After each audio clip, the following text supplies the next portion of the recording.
qualified faculty members, efficient administrative staff, goal-oriented leaders, and industry-responsive curricula that is at par with international standards, PUP has earned a reputation of one of the country's top higher education institutions. As an epistemic community, PUP is consistent with its commitment to produce quality graduates in various fields of specialization, working toward its goal of becoming the first national polytechnic university in the country. With 22 branches and campuses spread across Luzon, serving more than 70,000 students, the Polytechnic University of the Philippines offers more than 80 programs in the graduate and undergraduate levels. It also offers distance learning through the Open University system, technical and professional programs in the area of business and distributive arts, education and the social sciences related to the fields of commerce, business administration, and other polytechnic areas. The commitment of its leadership, faculty, staff, students, alumni, and partners has formed the cornerstone of this university that has exceeded expectations with every generation of the graduates it has produced since its establishment. Today, PUP has gone far from what it was more than a century ago, but what remains is PUP's mission to continue to be the government's partner in nation building and in poverty alleviation of the marginalized sector of society. With quality, responsive, and relevant education as a tool. PUP, the first polytechnic university.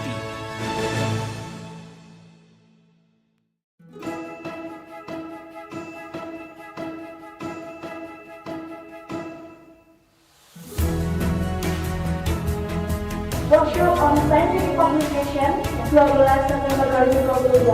Workshop on scientific publication ini dilakukan sebagai nasional yang support AMBEC Young Minimum Economic Conference tahun 2022.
Assalamualaikum warahmatullahi wabarakatuh.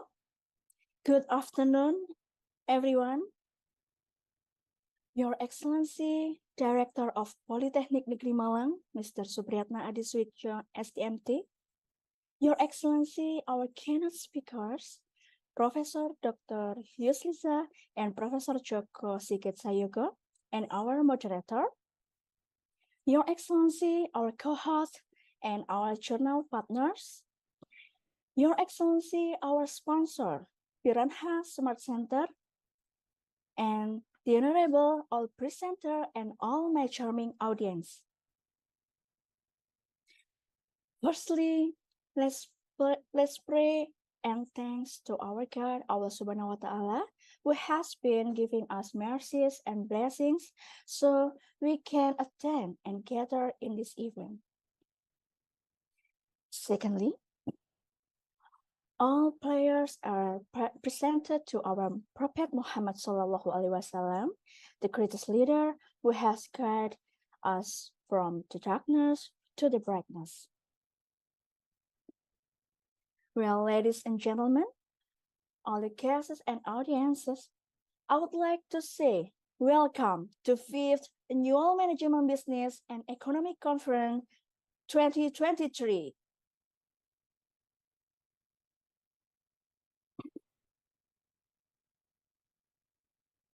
Thank you very much for attending our invitation. I'm Elsa, as Mrs. of Ceremony. I would like to read this agenda with the theme, Building a Resilient Economic and Business, Sustainable Practices for a Better Tomorrow. Today's event is presented by Polytechnic Negeri Malang and co-hosted by Polytechnic University of the Philippines and Polytechnic Sultan Salahuddin Abdul Aziz Shah, Malaysia. And also our journal partner, Jamal, Jerak, Jeram, and ABM. And this event is sponsored by Piranha Smart Center. Thank you for supporting us. In this international conference, we have presenters that is spread from several university and college from Indonesia, and also international presenters from the Philippines, Malaysia, and Pakistan. Well, before beginning the agenda, let's open our agenda by reciting Bismillah together. Bismillahirrahmanirrahim. Now, we are going to the second agenda. Deliver our national anthem, Indonesia Raya.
Thank you very much.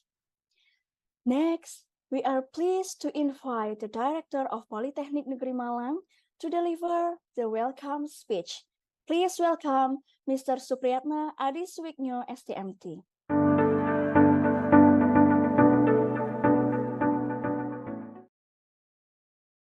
Thank you very much, Mbak Elsa.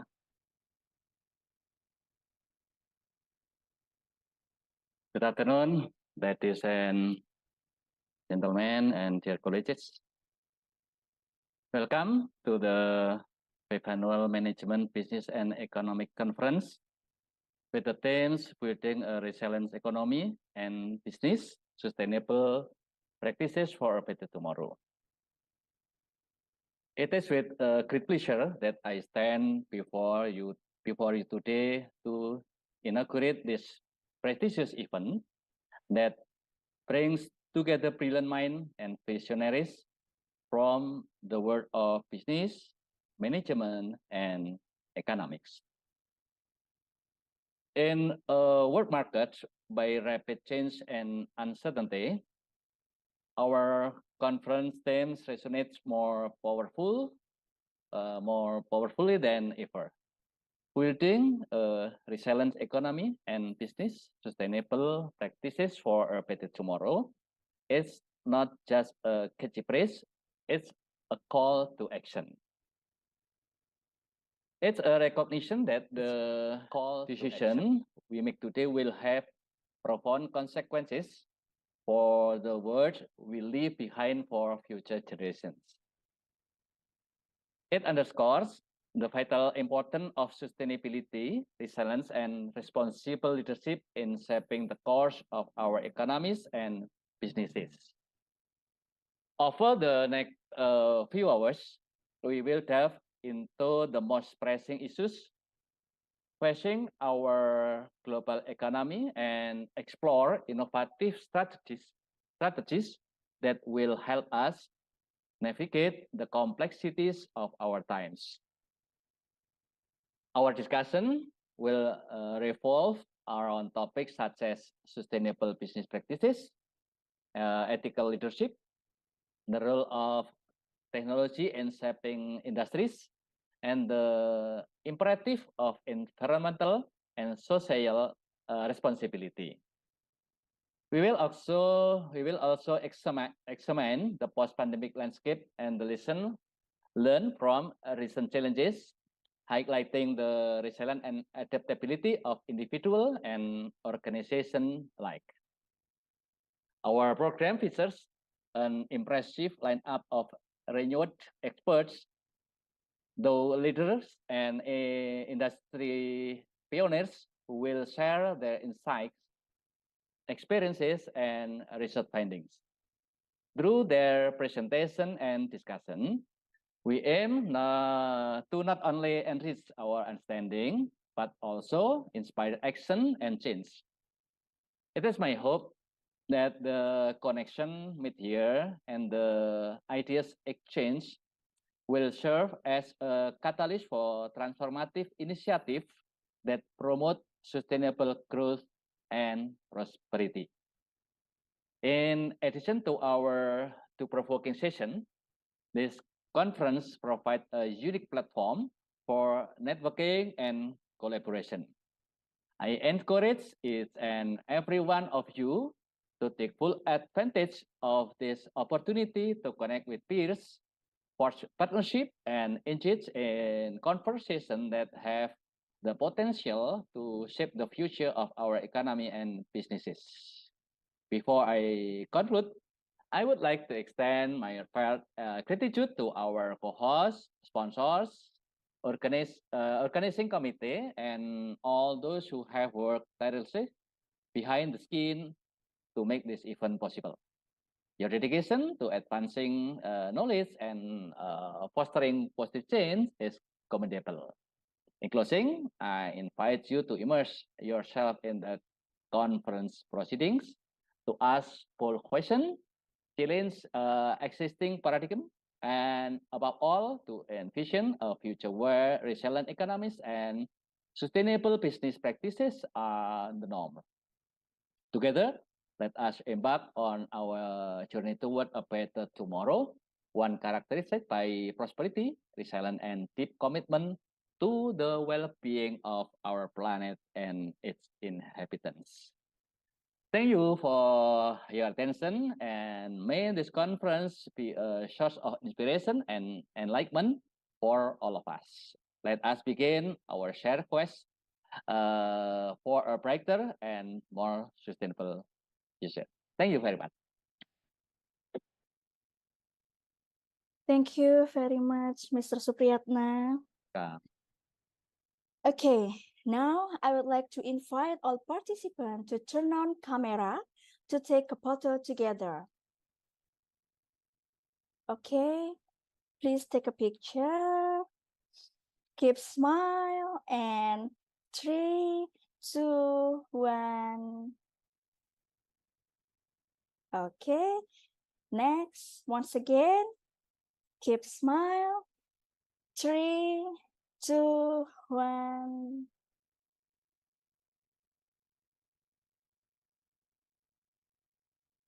Okay, and next, keep smile.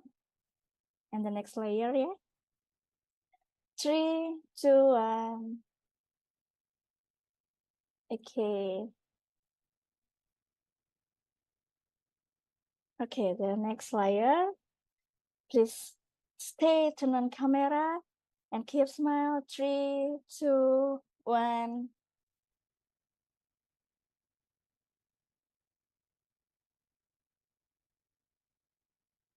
Okay, thank you. Well, ladies and gentlemen, now we have come to our main agenda, the online conference. All presentations and discussions will be moderated by our moderator, Ms. Diana Nurindasari, full-time faculty at Polytechnic Negeri Malang. To Ms. Diana, time is yours.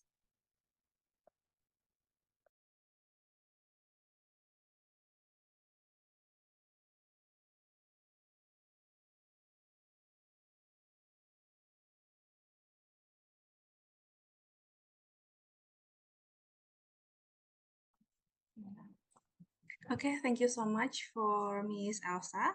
Okay, good afternoon, ladies and gentlemen. Welcome to conference session of AMBEC 2023. I'm Diana Nurasari. It is my honor to be a moderator for this session. And today we gather here under the theme, Building a Resilient Economy and Business, Sustainable Practices for a Better Tomorrow. We have an incredible lineup of keynote speakers and presentation that promise to inspire and drive us towards a more sustainable and prosperous future. First of all, may I briefly introduce to you our first keynote speaker, Prof. Joko Sigit Sayogo, PhD. He is a professor of management from Universitas Muhammadiyah Malang and also research fellow from Center for Technology in Government at University at Albany. And he was graduate PhD from University at Albany in Public Administration and having a lot of publishing in international reputable journal. Ladies and gentlemen, please welcome Prof. Joko Sigit Sayogo, PhD.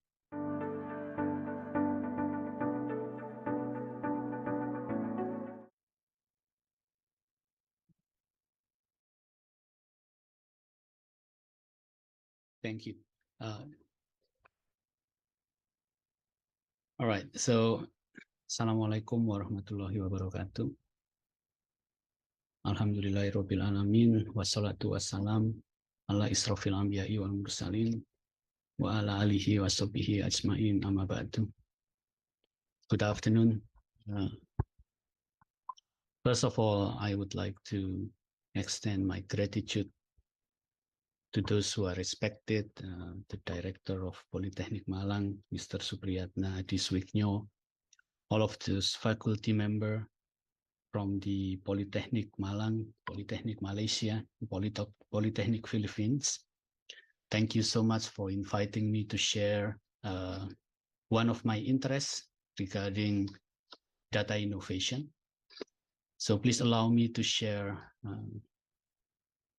my presentation with you.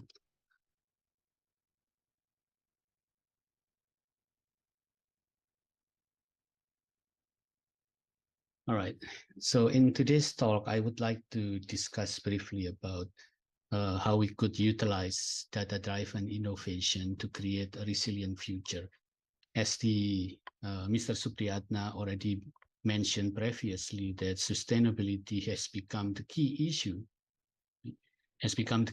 in every aspect in society, either business or public sector or other sectors. So in this talk, precisely, I would like to briefly discuss about how we can use data to create a more resilient future. I think this is somehow something that is totally related, because whenever we talk about future, us from economics especially, we always connect future with uncertainty. And whenever we heard about uncertainty, we always relate uncertainty with risk. So one of the things to be able to eliminate or mitigate or lessen the risk associated with uncertainty in the future is to use data and insight from the data analytics. So with that regard, in this presentation, I would like to talk briefly about what is data-driven innovation. And to confirm with the theme of this conference, specifically, I will talk about the several goals from the Sustainability Development Goals, especially the issue that fit with the Sustainable Development Goal. Particularly, I will focus on two issues. First is food loss and food waste, and second is energy and efficiency.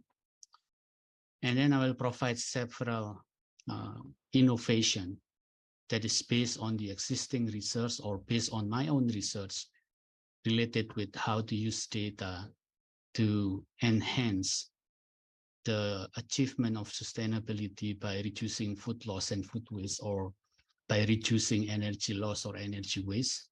And then I will close the presentation by discussing the challenges to implement data-driven innovation, specifically in Indonesia. Okay, so what is data-driven innovation? I will use OECD, Organization of Economic Cooperation and Development definition about data-driven innovation. This is basically simple. So what we mean by data-driven innovation is using data or data analytics to create or to enhance innovation, existing or new innovation. It could be in the forms of product, could be in the forms of processes, or it could be in the forms of method and market. So the development of information and communication technology and the disruptive technology somehow inundated us with a lot of data, and it changed how we see the data. And the change in how we see the data and change in the characteristic of data enable us to create new innovation by utilizing the existing data. This development in information and communication technology specifically changed three aspects of data. The first aspect is that data is no longer be seen as nefarious and excludable. In the traditional view in economics, we always view data as an asset. So data is nefarious and data is excludable, meaning that those who own the data will have competitive advantage from the data. And those who don't own the data will not be able to extract value from the data. With the existing development in the information and communication technology, now we should see the data as non-nefarious and non-excludable. This is specifically started in 2011 when a lot of countries initiated by the US and several countries in the Europe are encouraging opening data to the public. By opening the data to the public, then the existing data can be reused. When the existing data is reused, the value that can be generated from those data are increasing. So when the data can be accessed non-discriminatory, then the existing data can be used more innovatively by a lot more people. So it will enable a multi-sided innovation, new innovation that is not taught previously by using the same or similar data. So the first characteristic of that change in the data is that data currently become non-nefarious and non-excludable. Along with that, the second change is that data can be seen as a capital with increasing return. Again, when we see the traditional view in economics, in perceiving data, traditionally, data only have one value. So once you use up the data, then it no longer has any value. But now with the movement to open the data and the development in ICTs, data can be reused for other purposes. Because data can be reused for other purposes, it's meaning that the same data will provide continuous return depending from which perspective we will utilize the data. Okay. And integrating data across different sources will provide a better insight, which means enabling increasing new returns to the organization. So instead of limiting the returns from the capital that they have in terms of data, by opening the data, the organization could reap the benefit of increasing returns from different purposes and different reuse of the data. And the third aspect that is currently changed about data is currently seen as a general purpose input with no intrinsic value. So if data has no intrinsic value, it means that the data is pure. If the data is pure, then the data can be used for many purposes. If the data have intrinsic value, then the data can only be used for those value. But because the data no longer has any intrinsic value, the data can be reused for other purposes and creating different values. Of course, the reusing of the data will be depending on certain factors such as the scale or the application in this existing software. So this new way of seeing the data, or usually people say that this new paradigm of data has created an increased interest worldwide. We can see from the increasing global data ecosystem in the world. Based on data from OECD in 2015, usually in the old days, the data ecosystem, which is a combination of infrastructure and application to utilize and aggregate and analyze information, is only available in the US.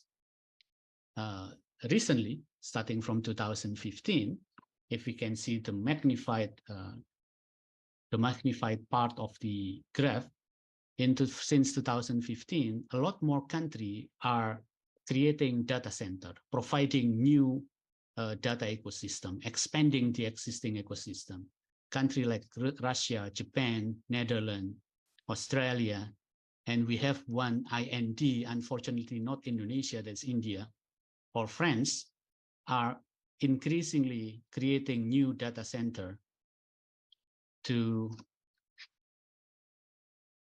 improve the use and reuse and analyze and getting insight from the existing data. On the other hand,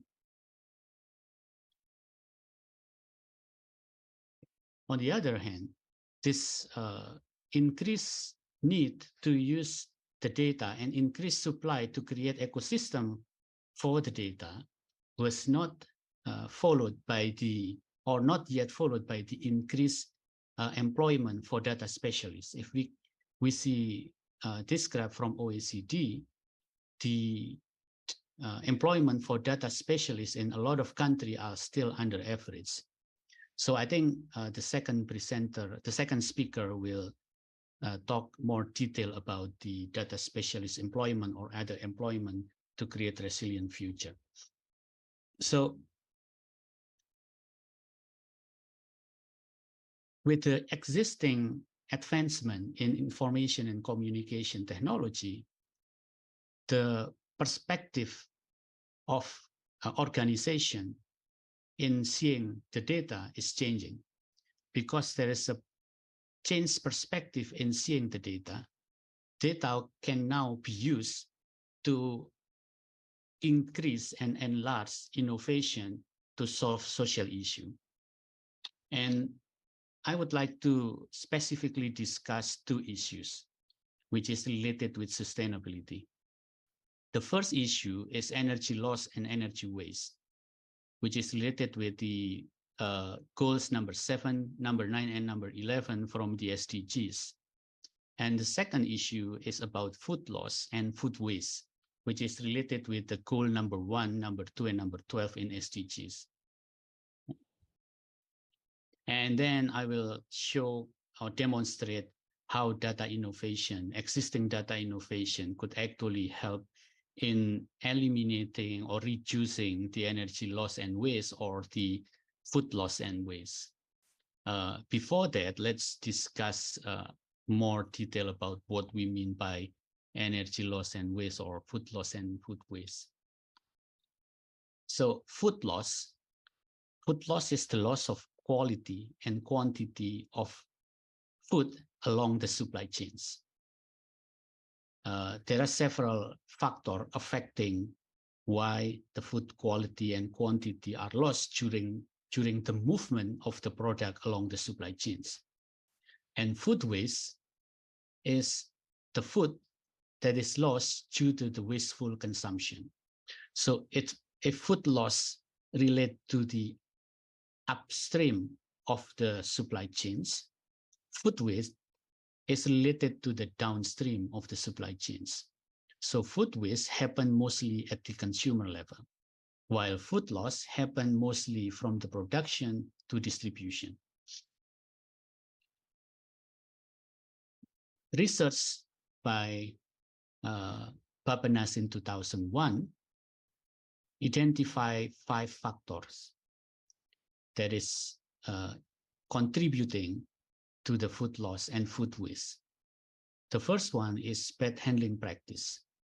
The inappropriate way of handling the food from production to distribution has created or resulting in the loss of quantity of quality of food along the supply chains.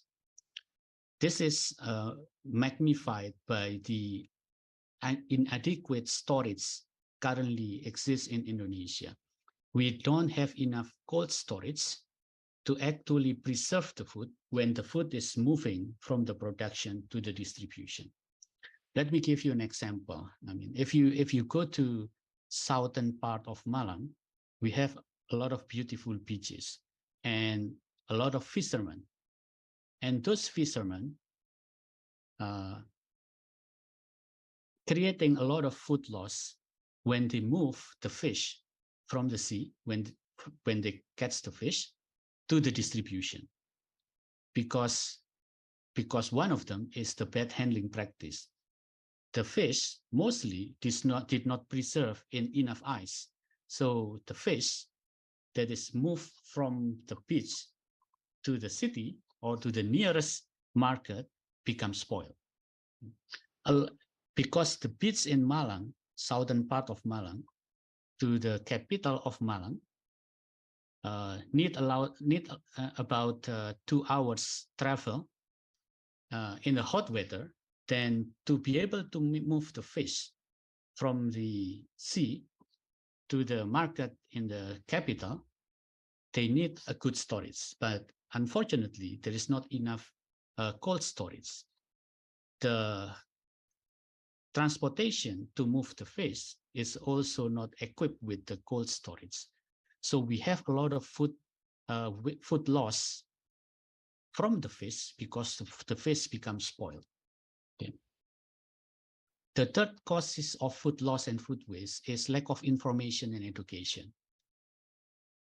This lack of information and education affecting food loss and also affecting food waste. The lack of information to the fishermen, for instance, on how they should properly handling fish, make the quality of the fish decreasing. And the lack of education in part of the consumer affect the consumer behavior and affect market preferences.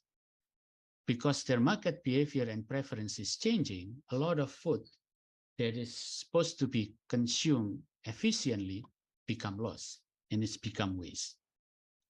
So let me give you a specific example about Indonesia. What happened actually in Indonesia related with food waste and food loss. Specifically, this is related to food waste. Right? From 2009 to 2019, each person in Indonesia wasting food for about 115 to 184 kilogram per year. So each person, they waste the food 115 kilogram to 184 kilogram per year. And what is the impact of this each person in Indonesia wasting 115 kilogram of food? The impact is increasing carbon emission. Also wasting money because we waste the food. Then each year Indonesia have to expand about 113 to 551 trillion rupiah. Okay? So there's a lot of inefficiency happen. Government have to, or the society have to expand losses about 213 to 551 trillion rupiah per year. If we don't waste the food, if each person did not waste 115 to 155 with 84 kilogram per capita per person per year, then we can use those food to feed 61 to 125 million people per year. So if we don't waste the food, then a lot more people could have better food to eat. They will reduce the hunger significantly. It will eliminate poverty significantly. So this is the impact, specifically what happened in Indonesia. This data was based on research conducted by Bappenas, which is the agency for national development in 2021. So this is something real. We are currently wasting a lot of food, which could be used to improve the quality of life for the people in Indonesia. This is data about energy. The left one is energy supply in Indonesia. The right one is energy demand in Indonesia. The energy demand is increasing rapidly. As you can see from 2010 to 2012, especially in coal and natural energy, it almost doubled. And you can see that the increasing demand are all for the energy that was based on the renewable, non-renewable energy. The supply also still rely on non-renewable energy. So there's a lot of energy inefficiency happen in our country. Okay, so by using data innovation that we will discuss after this, we can actually reduce or eliminate the potential to have food loss and waste, or the potential to have energy loss and energy waste. Okay. So I will explain several innovation that could give us somehow an overview how we can use data innovation to remedy this situation. But before that, there are several technology currently that exist that could beneficial in helping us creating data innovation to eliminate the potential of food loss and waste, and also energy loss and energy waste. The first one is Internet of Things, which is basically a network of physical object with sensor, so that because each physical object have sensor, we can connect different object, or this different object can talk or communicate among themselves.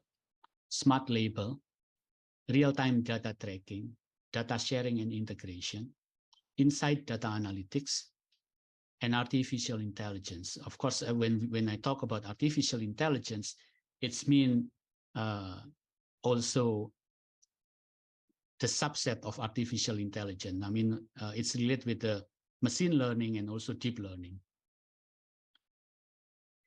So let me provide an overview, an example of the innovation that could help us create energy efficiency using Internet of Things, right? This is the research that I conducted, or I'm involved in 2013 and 2014. What we do is we try to educate the people about how to use energy. So specifically in electricity, creating new electricity plant is very expensive. The demand for electricity is increasing because the population is increasing. Because the demand of the electricity is increasing, then there are only two ways to fulfill the demand. One is increasing the capacity of the electric plant, or second, try to make the current consumption of electricity more efficient. Okay. Developing a new electricity plant is out of the question because it's really, really expensive. So what we can do is actually creating energy efficiency by encouraging the user, the consumer, to conserve energy. What we found is that people are willing to conserve energy, but they don't have enough information to do that. Okay? So what they're trying to do is that they put smart meter in every houses. Okay? In the smart meter, we have sensor. So from each smart meter, the data from the smart meter will be inputted in the data center aggregator. The data center aggregator are inside the utility company. So data center aggregator will be compiled in the data center.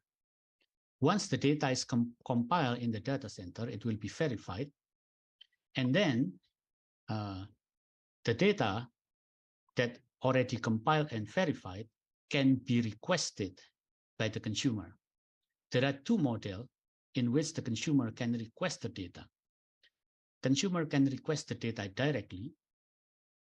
And then after the consumer requesting the data, they could transfer the data to the data analyst to help them creating energy efficiency in their home. Or the consumer could provide authorization to the analyst to download directly the data from the data center. So by doing this, consumer will have the information at what time electricity, the consumption of electricity is the highest, and at what time the price of the electricity is at the lowest. So they will use that information, the information when the electricity is the highest and the price more expensive, and the electricity is the lowest when the price is a lot cheaper. They will use that to create a plan fitting with their need for creating energy efficiency. So This is basically using Internet of Things and data to provide information and education to the consumer and help them create energy efficiency, which eventually will help the utility company. Okay. Now let's move on to the food efficiency. Several innovations that could be used to eliminate food loss and food waste. This one is Insight Data Analytics by Refed. This is a organization in the US that compiled the data about food consumption and provide a platform in which people could use the platform to look at the how much food are wasting and the possible solution to eliminate or to diminish the food waste. Right? So inside Engine Refed, this is just online hub, for data, and people could actually use the data that existed inside the Refed to help them changing their behavior in consuming the food. This is what happened in the US. This is what we have in Indonesia. In Indonesia, there are several very progressive young people who create a platform called Zero Waste Indonesia. So in this platform, they showcase in which area the food waste is the highest. So they use the platform to inform the public, and they provide a menu for food waste reduction. And they also provide a platform to collaborate if the society within this area want to create a action to reduce the food waste and loss. So this is what we have in Indonesia, almost similar to the Refed in the US. The second innovation for reducing food waste and food loss is the edible graphene ID tags. This is using laser to create an ID or a tag in the food, right? So, like an example in the picture over there, a piece of loaf with an owl printed in the loaf. So, the laser printed picture is actually can serve as an electronic tag. So the laser printer inside the loaf could be used as or similar to radio frequency identification or RFID. So using this radio frequency identification, then we can track the food.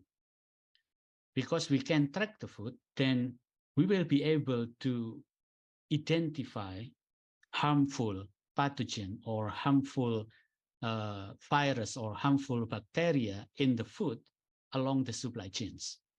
If we can identify the source of the pathogen or the source of the virus or the source of the bacteria, then the government will be able to create policy quicker to reduce the effect of this pathogen. Okay. The third innovation is what happened in Korea. They use artificial intelligence and machine learning. They create something called Zero Waste, Zero Hunger. This is in a university. So what they do is they use 3D food scanner based on artificial intelligence. So when the student go to the canteen, and after they have the food, they will scan the food. So the application will identify the food, the quantity of the food, initially when the student scan their plates before their meal, before they eat the food. And then after that, after they finish the food, the student will also scan their plate after they finish their meal.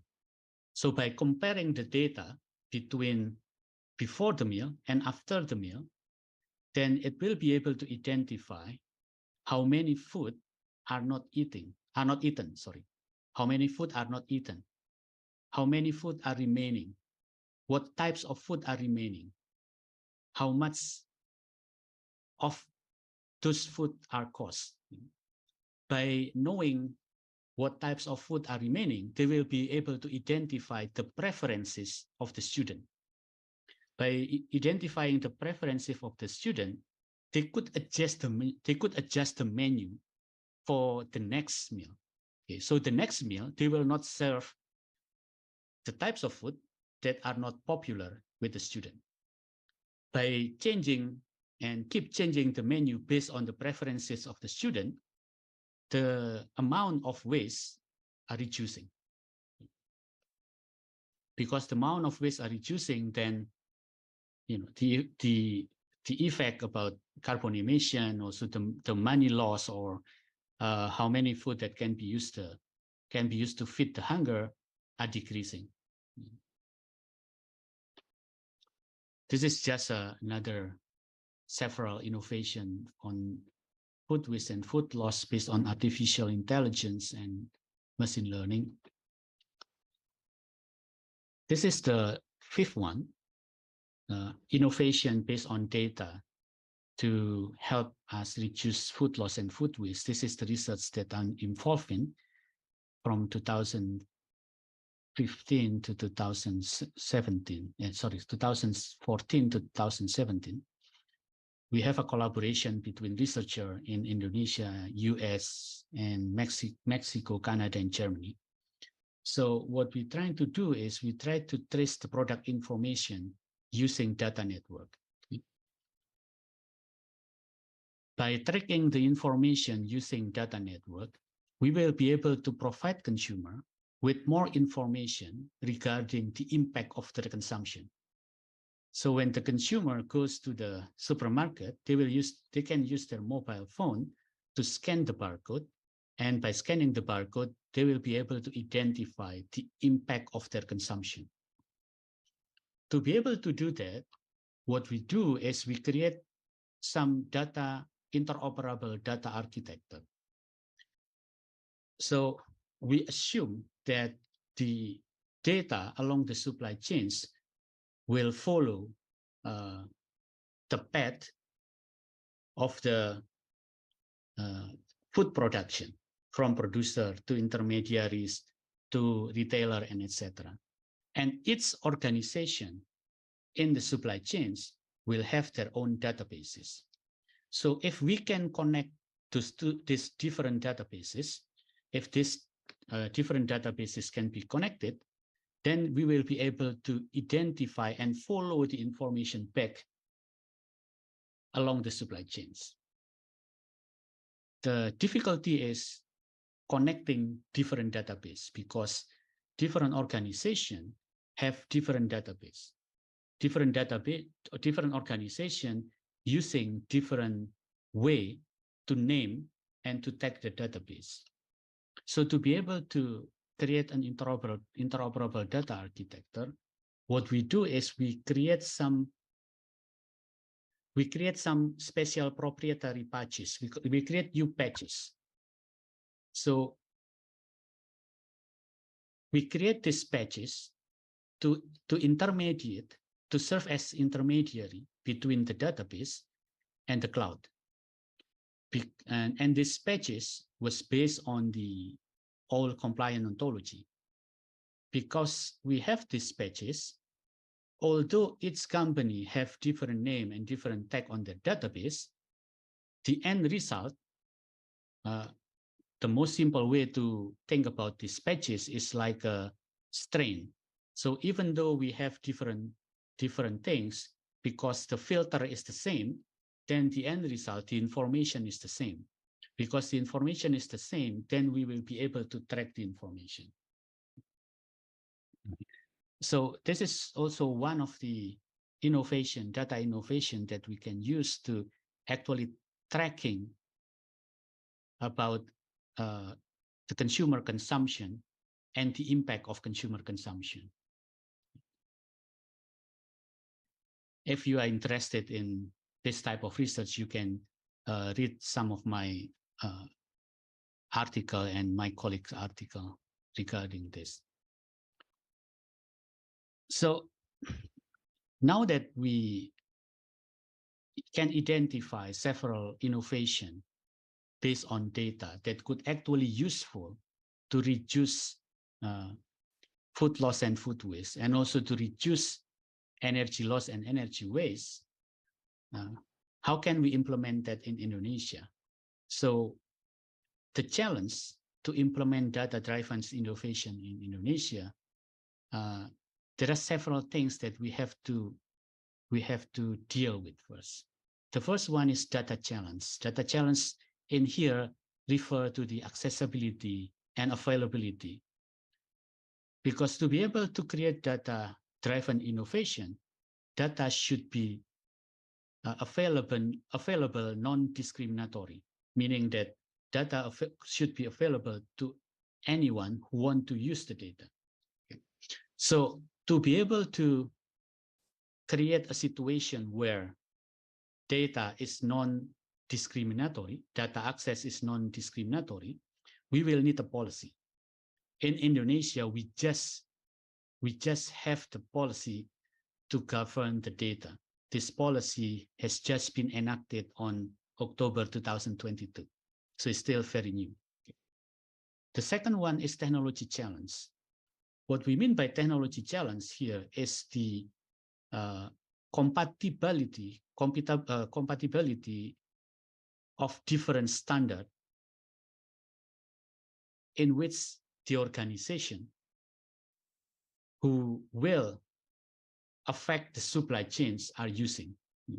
Each organization have different standard and different protocol in using the data. So there should be a way to standardize the standard and the protocol. The third challenge is the cost of disclosing digital data. For many organizations, especially companies who are in the upper part of the supply chains, which is a small producer, they will have a hard time to disclose the digital data. So there should be a way or a hub like RIFED to help this company to disclose the digital data. There is also a problem with data ownership and confidentiality and privacy issue.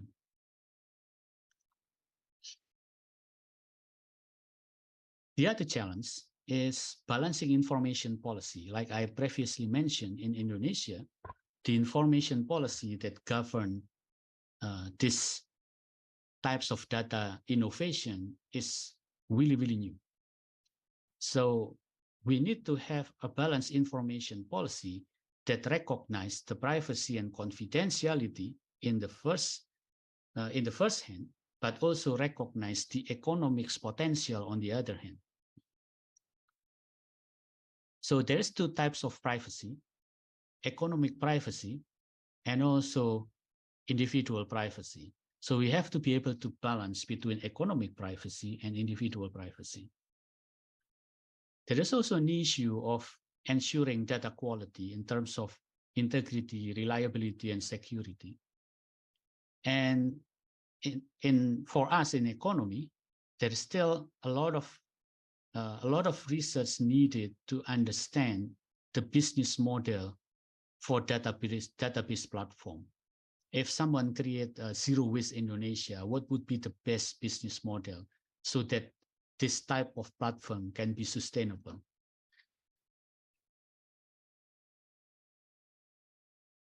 There is also an issue of semantic compatibility and data protocol. As we mentioned previously, different companies have using different name, different tagging in creating the data, which somehow make tracking the data become more difficult.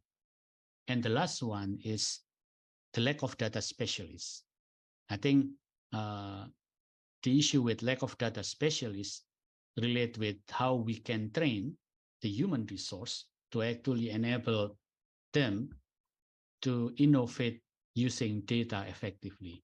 And I believe that the second speaker will talk more deeply about human resource.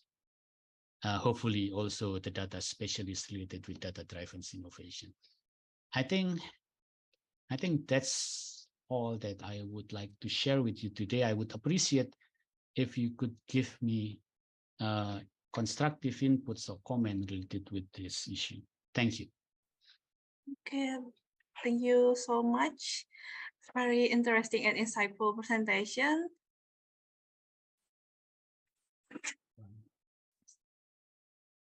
Now, if anyone has any question, I'm sure Prof. Joko Sigit, PhD, will be pleased to answer them.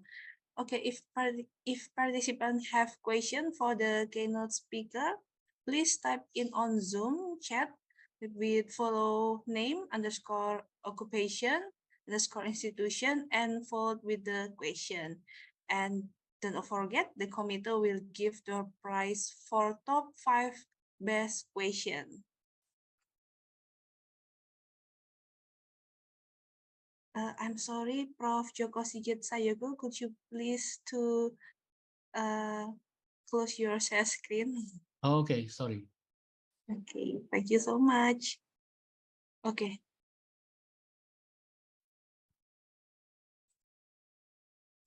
Okay, if anyone has any question, maybe you can give in chat Zoom.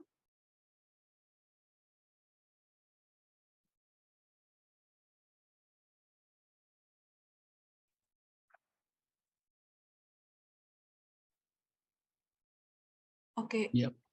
Perhaps given the time, I cannot explain each of this technology or innovation in detail, but should you be interested in learning more about how to use data-driven innovation, in several of my research are available. You can just search and download it and read it, and I will be happy to have a discussion anytime.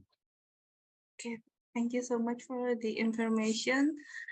So participant, if you have any question or have any curiosity about the data AI or maybe about the technology, don't hesitate to contact the Prof. Joko Sigit because Prof. Joko Sigit is so very welcome to open discuss.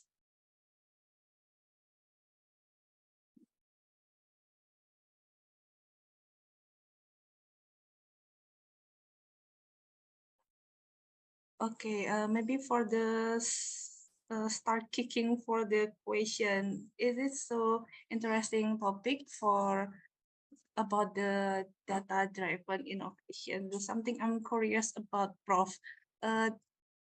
Data-driven innovation, like you present before, like it can use for energy consumption and environmental management, and it can effect for sustainable economy. But how we can get more sustainable when the price of investment in data driver and the green technology are more pricey, like something using a data driven and green technology using a lot more electricity consumption, and Indonesian electricity using power plant with using a coal, which is it's more like giving us some more carbon emission. Thank you for the question, interesting question. That is exactly why we need those technology, why we need data-driven innovation. The data itself is there, right?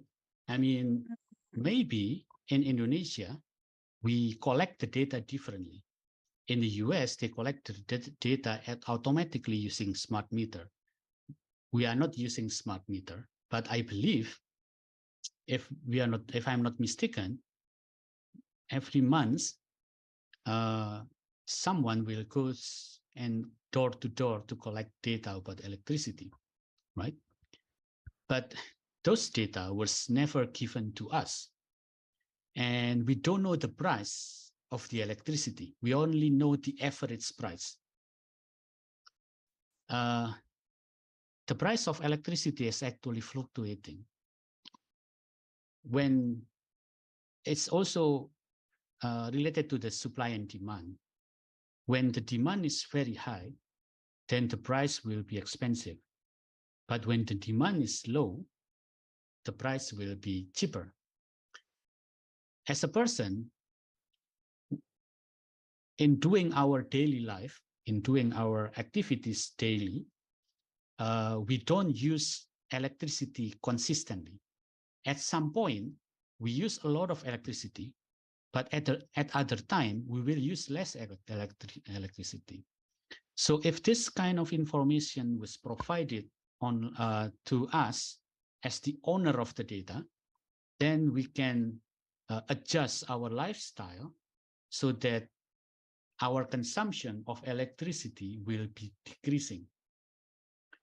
So then maybe you will have a question: if all of those people, if all of those consumers are decreasing their electricity consumption, then the power plant and will experience losses, right? For instance, because they don't receive as much money as they used to be.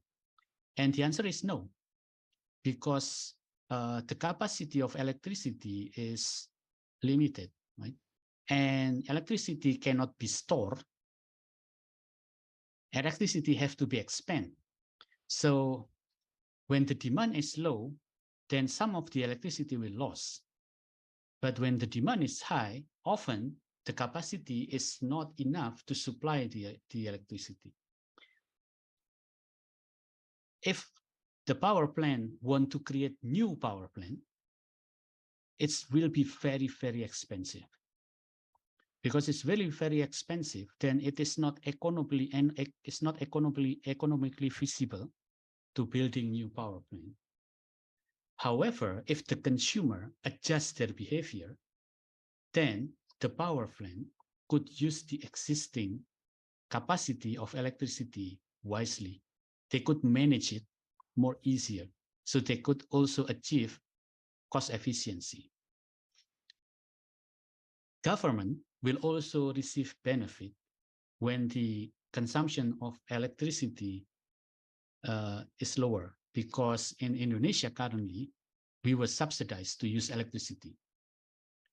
And if the electricity usage is more efficient, then the subsidy provided by the government will also decrease. If the subsidy is decreasing, then the government could use the excess fund for other things to increase the development in our country. So I'm not suggesting we should build new power plant. I'm not suggesting that we should install smart meter.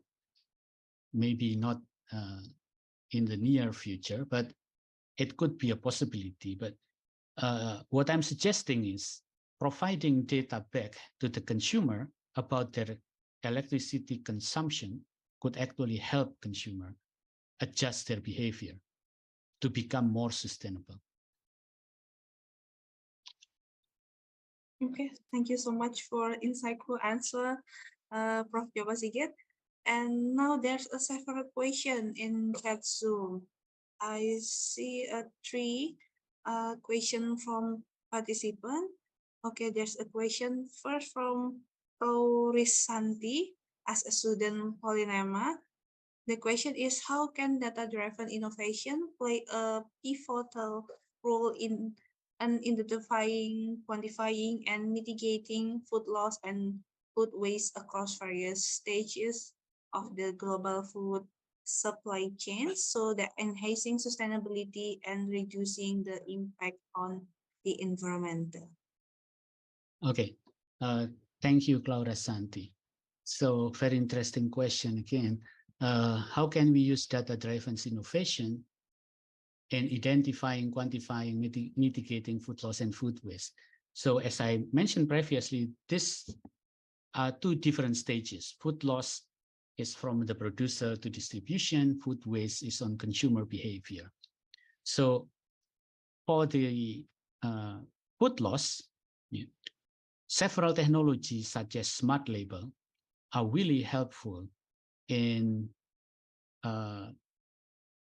mitigating and limiting the potential food loss along the supply chains. I provide previously in the presentation, I provide an example about fish in southern part of Malang. So if each fish is tagged with smart tag, with smart label, if you tagging each fish with smart label, then this smart label can be used to track the movement of the fish. If the movement of the fish can be tracked, then we will be able to identify how long those fish are moving from the ocean to the market. By be able to identify the time to move the fish from the ocean to the market, we will be able to identify the degree of spoiled on the fish and how we can consume the fish more safely. When we be able to define how to consume the fish more safely, then it will reduce the public health risk. If the public health risk is reducing, then the government spending will be more efficient because government does not have to provide more money to ensure public health. There's one of the example of food waste. We can also use labeling, smart labeling, as to educate consumer about food waste. So if we be able to tag or put a smart label on its product, then the consumer could be able to track the origin of the product. Then the consumer could identify, for instance, how much carbon emission was generated from its product. If the consumer is environmental friendly, then she will buy a product that is more environmental friendly, the product that produces less carbon emission. If the consumer, all of them are only buying the product that has less carbon emission, the producer that providing product with more carbon emission will eventually go out of business. Then by doing that, consumer will help reducing waste from their consumption. I think that's one of the way to, as I mentioned also in my presentation, how to use data-driven innovation to reduce food loss and food waste.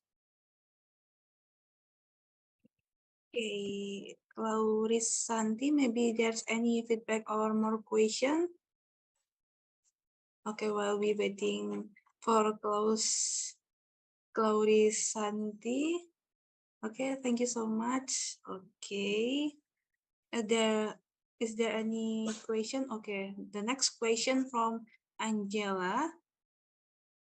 The question is, a lot of data is stored digitally and there are often reports of the data leaks or hacker attacks on various systems, including the economy. In your opinion, how can this data be protected so that economy activity are not disrupted and the data collected can even contribute to a country economic growth?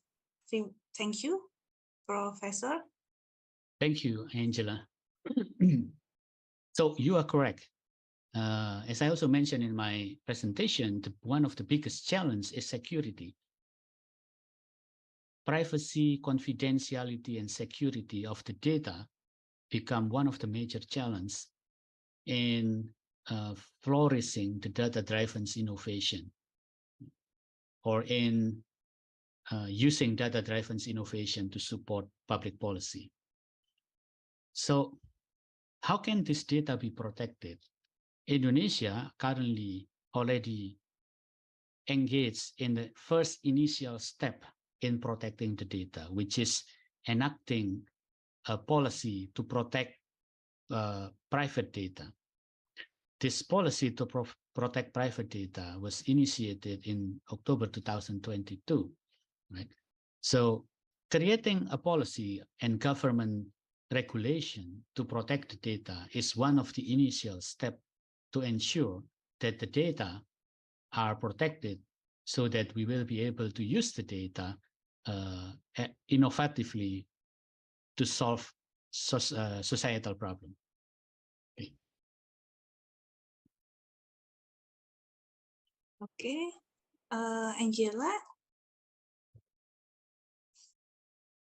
Okay, while we waiting Angela, maybe there's any feedback or more question. We'll move. Okay, thank you so much, Rob. Okay, we'll move to the next question from Ryan. I have a question for Prof. Joko Sigit-Sayogo. My question is, how can business leverage data-driven innovation to build a more resilient and sustainable, and how to achieve both economy growth and sustainability goals? Thank you so much. Okay, thank you, Ryan. So once again, really good question. I know that Polytechnic students are really bright and smart, so they always give a really difficult question and good question, right? So anyway, Ryan, so how can business be more economically more sustainable, but also economically viable? All right. So if we look at the current trend in the industry, say for instance, we look at the emergence of Industry 4.0, or we look at the emergence of Society 5.0, all of those concepts pointing to the need to follow sustainability and to achieve sustainable goal. Why business have to care about achieving sustainability? Because without achieving sustainability, it will be more costly for them in terms of either economically or through damaging reputation. So how can the business leverage data-driven innovation then to achieve the balance between economic growth and sustainable goal? Is that by using the data, the business could create or could engage in what's so-called data-driven decision-making, because they make a decision regarding their activities and strategy based on the data that is supported sustainability, then the decision that they created for the company will follow or achieve sustainable goals. When the decision that they follow achieve the sustainable goal, it will mitigate them from creating risks associated with damaged reputation because they don't follow good environmental principle, or from financial loss because they have to pay the liability damage since they don't follow or they don't comply with the good sustainable practice. Let's say, for instance, company that is currently under pressure in Jakarta area because some influencer posting video about air quality in Jakarta area, right? Because air quality in Jakarta area is really, really bad, then the government are now tracking down companies that are presumed to be polluting the environment. If the government found those companies are polluting the environment, then they will fine those companies. because they will find the company. This company have to pay financial retribution. They have to pay financial liability risk. They also, because they are found to be polluting the environment, then they will have reputation damage. Reputation damage will impact the relationship between this company and the consumer. So in the long term, they will lose consumer. So there is a lot of negative economic impact by not following sustainable principle. In the sense, in short, if company follow sustainable principle in their practice, eventually they will have financial benefit because they don't have to pay all of this liability and the damage that they are supposed to pay if they don't follow sustainable practice. Okay.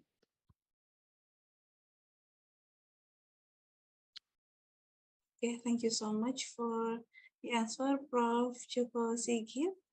And now I invite for participants who want to directly to ask a question for Prof. Joko Sigit. You can open mic. Maybe Mr. Rojab from UMT Malaysia. Hello, Mr. Rojab. Hello? Hello.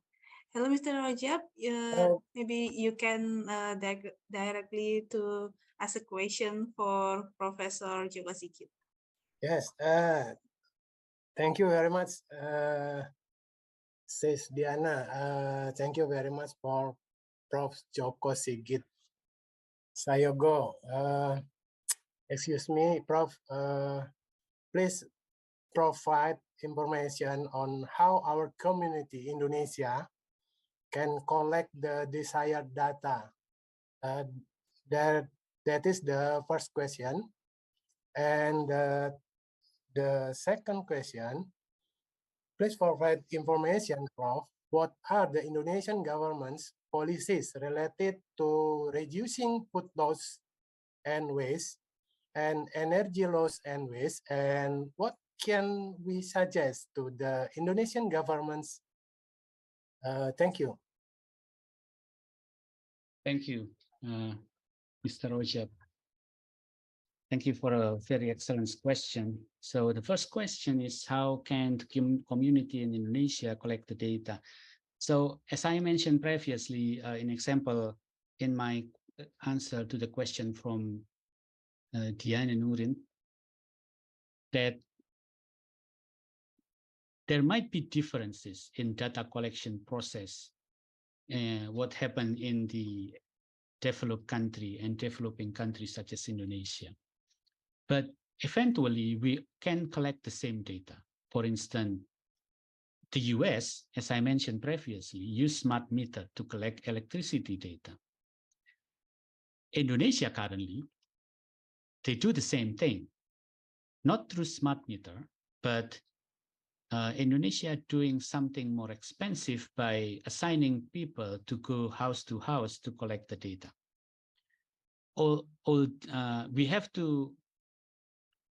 We have to say that the quality of data will be different. In the US, because they use smart meter, the data quality is higher and the quantity is larger because they can collect the data in minutes. The quality also higher because the connection is between machine and machine. Indonesia currently collecting data manually so far collecting data manually. So the result is the quality of the data is lower because it depends on the data collector. And the quantity of data is smaller because the frequency of data collection is larger. So we cannot collect data in minutes, but we collect data monthly or two weekly or bi-weekly or etc. But if we look at those data, the data basically tell the same story.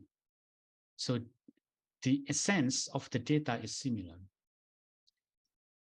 The difference is only on, in Indonesia, we currently did not open that data to the public. If we open the data to the public, then the public can use the data to manage their behavior, their consumption behavior of energy, for instance. But this is related with the second question. Is the government, or do the government did not do anything about that situation? The government already do a lot for that situation. Indonesian government creating what they call Indonesia Satu Data. Okay, so Indonesia Satu Data is kind of platform, is kind of hub where data producer could put their data so that the Indonesian people could gather the data to create some innovation. The issue that, in my opinion, currently happening is the mindset of those companies are still thinking way back traditionally, in the sense that they still think data as proprietary, meaning that data should be kept within the company because data provide benefit only for the company. But they haven't changed the mindset that when they open the data, there could be other way to use the data that they haven't think about that could eventually be used to create new revenue for them. So those types of policy is not yet exist in Indonesia. So we need those types of policy that could change the mindset of the private entities to eventually open the data. But that also related with one of the challenges that I mentioned about data ownership. Since the data was collected by the company, then the ownership of the data is in question. Who owned the data? Is the company own the data? If for instance, one of the largest telecommunication company in Indonesia is Telkomsel. Telkomsel is extracting data from the people. So the data is kept in Telkomsel, but the data itself belong to the person, belong to the consumer, not belong to the Telkomsel. So we need government policy to be able to force the company to differentiate about data ownership. I think that's one of the larger issues that should be made more clear. Thank you, Mr. Rajab. Yeah. Thank you very much, Prof. It is clearly your answer. Thank you very much. Thank you. Okay, thank you so much, Mr. Rajab. And also there's so many questions, and I will continue for the next question from Kelly David.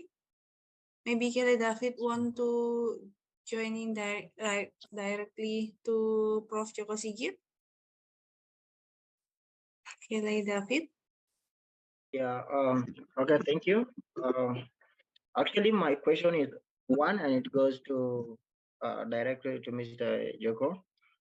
My question is like, how can data-driven innovation analytics be leveraged to address economic challenges arising from resources scarcity? And what are the major key strategies for optimizing resource allocation in this context? Thank you. Thank you. I'm sorry I didn't catch your name. Aziz? My name is David. Kelly. David, all right. Thank you, David. Good question. So how can we use data-driven innovation to leverage economic benefit? I mean, there is a lot of example that reusing data could provide economic benefit. For instance, I already previously mentioned and explained to Nurin, the moderator, about what happened in utility company, right? Utility company is very expensive. Building new utility company is very expensive. To be able to have economic viability, there are two ways that the company can do. One is increasing profit. Second is cost efficiency. Right? There's only two ways. If you can increase your profit, increasing sales and cost efficiency. If you can increase your sales, then your bottom line will be increased. If you can make your costs more efficient, then your bottom line is also increased. So by using data, for instance, what the utility company do, by providing data back to the society, to the people, to the consumer, then the consumer could use the data to manage their electricity consumption. Because they can manage their electric consumption, then the company could use the information to actually manage how they produce the electricity. Like I said, electricity cannot be stored. So if you produce too much, it will lose. So if you know in advance how the consumer will behave regarding their electricity consumption, then you can adjust your production scheduling more effectively. If you can adjust your production scheduling more effectively, then your overall costs will be lower. If your overall cost will be lower, then you can achieve economic benefit. So one of the things that can be used from data-driven innovation to generate profit is by reducing or make costs more efficient for organization. The other way is using data-driven innovation to increase sales. For instance, by using artificial intelligence and machine learning, the company will be able to predict the consumer behavior. Because company now can predict the consumer behavior, they can adjust their product offering. If their product offering is similar to what consumer need, then they will have increase in sales. By increasing sales, they will have increase in the bottom line. So that's how data-driven innovation could actually be used to create economic benefit.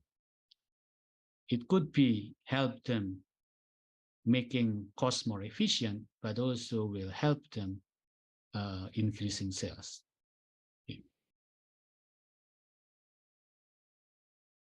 David, are you there? I think David is lost. Yes, because the connection in David is unstable. Okay. Thank you so much, Prof. Joko Sigit, for the answer. And I think maybe there's two last questions. Which one is Jessica from Polynema?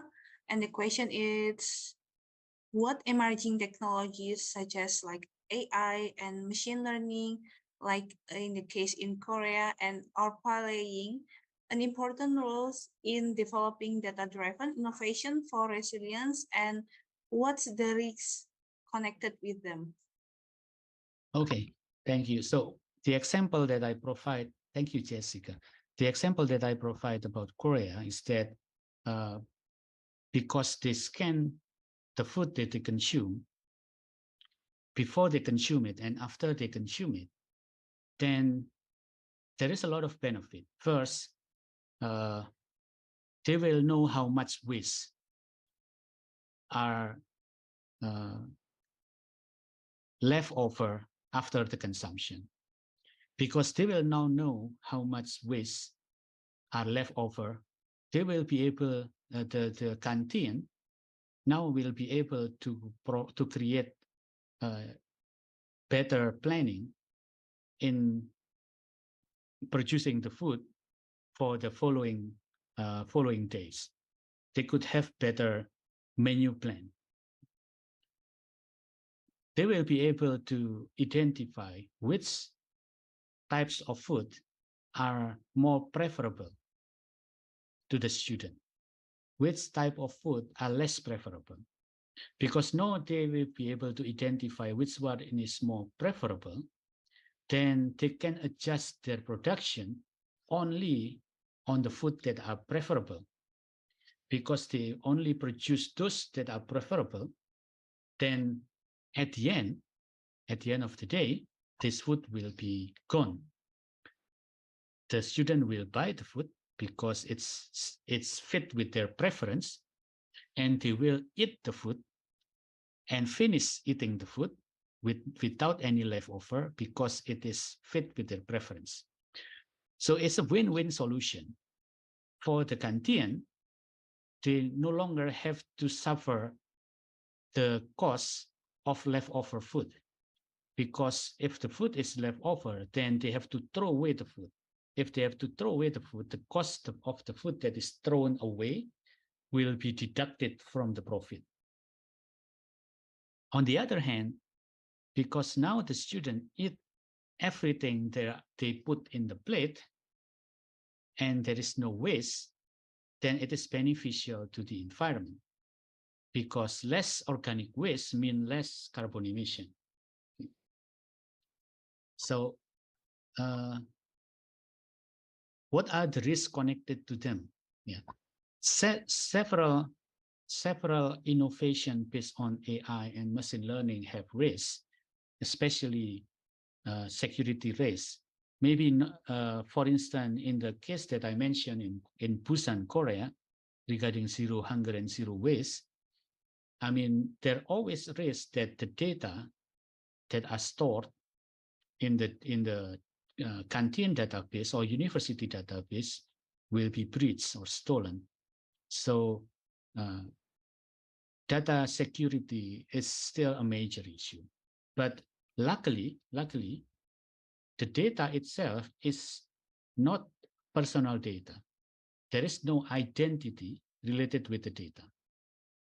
The data only relate with the types of food and what is left over of the food. Since there is not a personal data, so the risk is really limited. But other AI innovation, other artificial intelligence innovation could actually could connect or actually connecting your private data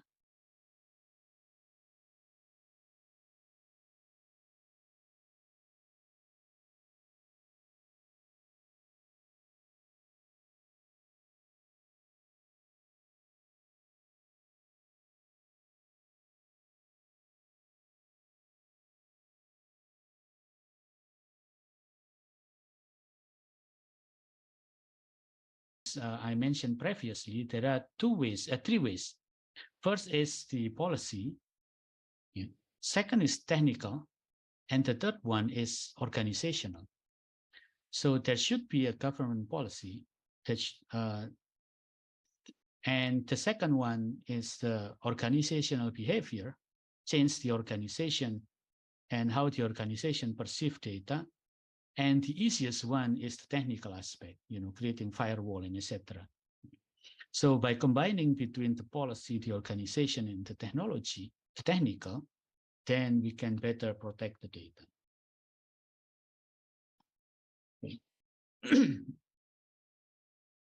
Creating the policy is the most difficult. The second difficult is the organizational change, and the easiest one is technical aspect. Okay, thank you so much for the answer, Prof. Joko Sigit. So insightful and inspiring answer. And I think this is the 2:18 p.m. I think the time is end for this session for the first keynote speaker. Okay, thank you so much for Prof. Joko Sigit for your willingness to share and present insightful knowledge. And thank you so much for all participants. If you want to ask question or more question, you can reach out with contact Prof. Joko Sigit, because Professor Joko Sigit is very welcome for the question, especially about the AI and data-driven innovation. Thank you so much, Thank you. Prof. Joko Sigit. Thank you for having me. Thank you for the great question. Yeah. And I'm sorry if I haven't answered some of them. Yeah. Okay, thank you so much. Take care now. Bye-bye. Bye-bye. And now we'll move on to our second keynote speaker, Prof. Dr. Yusliza Moh Yusuf. He is Professor of Marketing from University Malaysia Terengganu. She was graduate PhD from University Technology MARA and having a lot of publishing in international reputable journal, especially about the human resource management and organizational behavior. Ladies and gentlemen, please welcome Prof. Dr. Yusliza Moh Yusuf.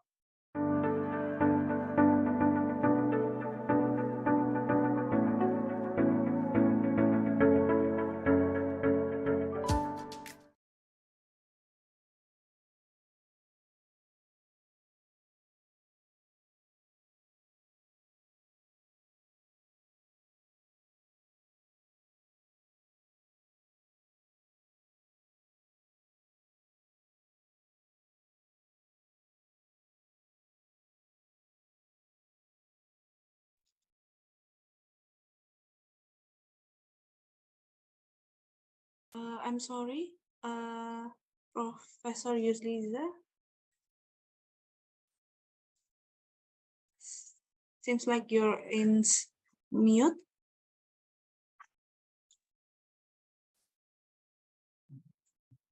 Can you hear me? Yes, I can hear you. Okay. So just now host mute me, to speak. Okay. Bismillahirrahmanirrahim. Assalamualaikum warahmatullahi wabarakatuh, and a very good afternoon. Give me a few seconds to share my slide, Miss Diana.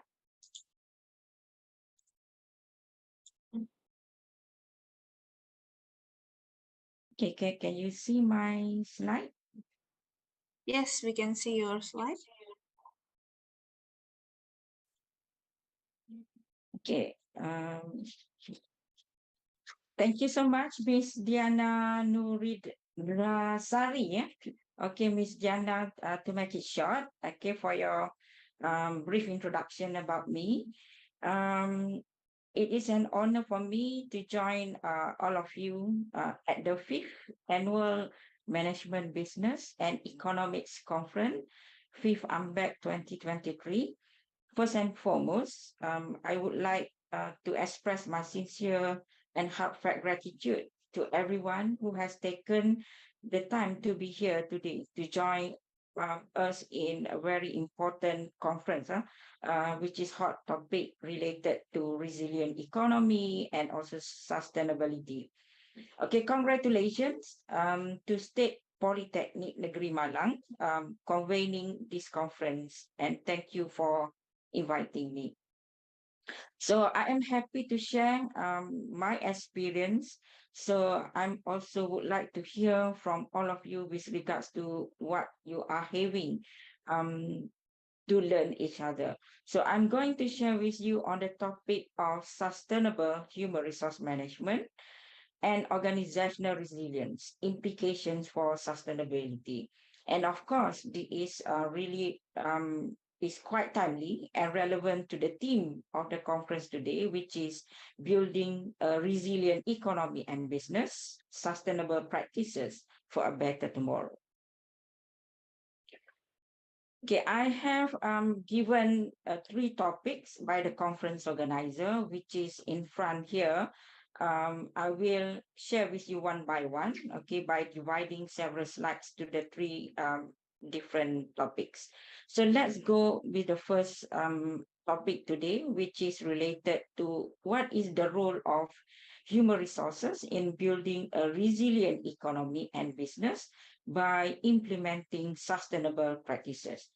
So looking at this objective is actually three main things to cover, which is human resource, resilient in this context, okay, and also sustainable practices.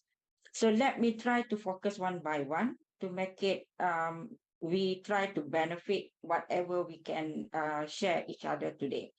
Okay, resilient in this case for me, I'm not talking more on the resilient economy, but I try to relate with resilient in the organization. Once you resilient with organization and of course towards the end achieving resilient economy and business. As an introduction, okay, organizations are increasingly challenged by today's business context. You can see how about in terms of terrorist attacks. So we just over September 11, okay, in terms of economic downturns, global financial crisis, and uncertainties in the competitive market, political and social conditions is actually threatened an organization competitiveness and survival. So, like Prof. Previous speaker just now already mentioned, is regarding COVID-19. So, it's good to know what happened during our previous COVID-19. During COVID-19, which is emerged and spreading and continue to unfold. So, like we are having still post-pandemic era, organizations all over the world were forced to reconsider and swift adjust the way you manage human resource, because human resource is a very important heart to the organization. So at the end of the day, you cannot run away how to manage human resource. Perhaps the minimum point you can reduce the number of human resource. In highly volatile, uncertain, complex, and ambiguous, or what we can hear, VUCA world, environment organizations were expected to adjust their human resource functions almost every day, every single second, and overnight. Organizations and human resource department, in response to constant and abrupt changes due to COVID-19, among others, they try to change their work design. You already heard about teleworking or work from home, which is more stressful to us, majority of us, when applicable and general, transition into virtual workplace, okay, implement measures about safety and health of employees which whose job required their physical presence in the facilities of their employers. All right, so even though you are restriction coming out to the work, but human resource department or directors or managers have to plan what kind of safety condition that's safe for some of the employees to come to the office. And then in addition to that, we are also facing the react to the travel bans that impacted not only business travel, but also us. And in organization, the flow of talents and talents accessibility. The company also conduct employee training online. Unfortunately, in some cases, implement downsizing activities that involve, for example, furlough and also layoff. So therefore, to successfully overcome this kind of condition that I've mentioned just now, organization must develop a capacity for resilience.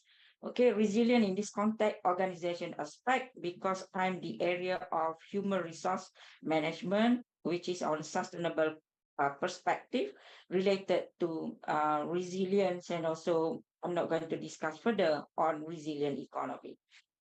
Moving on next, ladies and gentlemen. Organizational resilience and actually consists of a resistance capacity cope with stressful condition, okay, and ability to preserve position, and a capability to benefit from unfavorable conditions. You need to be ready, whatever stressful life in your work or in with your life or family, you need to be resilient. Resilience can be developed and managed through a set of specific organizational capabilities, routines, practices, and process by which a firm conceptually orients itself, act to move forward and creates a setting of diversity and adjustable integration. Okay. So next one, the concept of resilience is also you need to relate with how you need to enhance the capacity of resilience. Okay, it is true. You need to have a strong leadership and can awareness related all the latest information and news what happened in the world, understanding of the operating environment, the ability to manage vulnerabilities and adapt to rapid change, human capital, okay, which is that can replace by human resource, and financial prudence. Next, so it's very important for us to know what is the concept of resilience. Okay, the concept of resilience was introduced by guru in this area, which is Holling, 1973, is actually talking from the perspective of domain ecology and environment. You can see the picture which regards to economy, ecology, and also environment. Holling as well define resilience of an ecosystem as a measure of its ability to absorb change, which is still exists but not die. Okay, how to survive in life. In addition, Holling compared the concept of stability, which referred to the ability to return to equilibrium after temporary disturbance. You cannot mark up a high, but at least you go back to what is at the equilibrium in the graph. Okay, or what we can call break even in some of the field.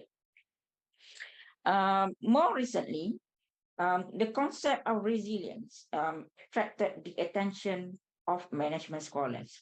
So for those academicians, docents, also students, you can try to focus on research on resilience, or what we call the nearest part is well-being of the employees. That one is more promising topic nowadays. The concept is actually studied in crisis management. Crisis, we live in a lot of crises every day and single second, or maybe once a week or once a month, and etc. Disaster management and high reliability organizations. Okay, what is actually means by high reliability organizations?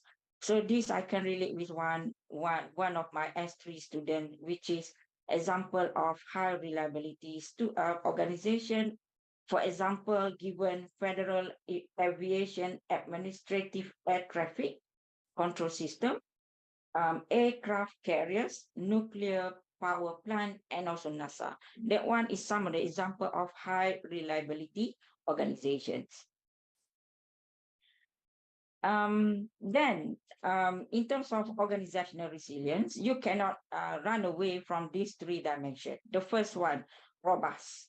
Okay, in statistics as well, for those who are doing analysis, PLS, or whatever that you can call, in this case also, having robustness from first dimension for organizational resilience, it means the ability of elements. Element maybe consists of us as human resource, okay, employees, systems and other unit of analysis to withstand stresses and demand without suffering damage, degradation, and loss of function. It includes items to measure a firm resistance capacity. Second one is agile. It means the capacity of organization to quickly recognize, utilize opportunities, and tackle threats in an unstable environment. So that's a very important by the previous professor just now with regards to security, cyber security. The threat is we need to take care and put it very seriously in our organization. Agility includes assessment on how easily or rapidly a firm can adapt to changing circumstances. So each and every day, for example, you are attacking by the scammer, some of the unknown number, for example, that coming into your phone, you are skeptical or try to avoid to pick up the unknown number. Okay, that one is a very simple example.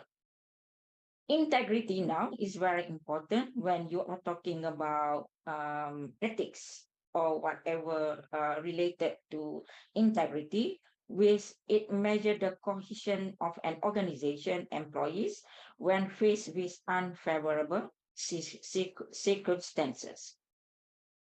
Okay, ladies and gentlemen, in whatever we do, whatever resilient economy, resilient of organization, we cannot run away from human resource management because that one is core of heart of the organization. In fact, human cannot be replaced by robot. So because robot is coming from human mind, so in this case, the guru of human resource management, which is Lednick Hall, suggested human resource management play a very greater part and important part in the development of analysis of organizational resilience, because minds is very important. Okay, you cannot run the technology without human mind.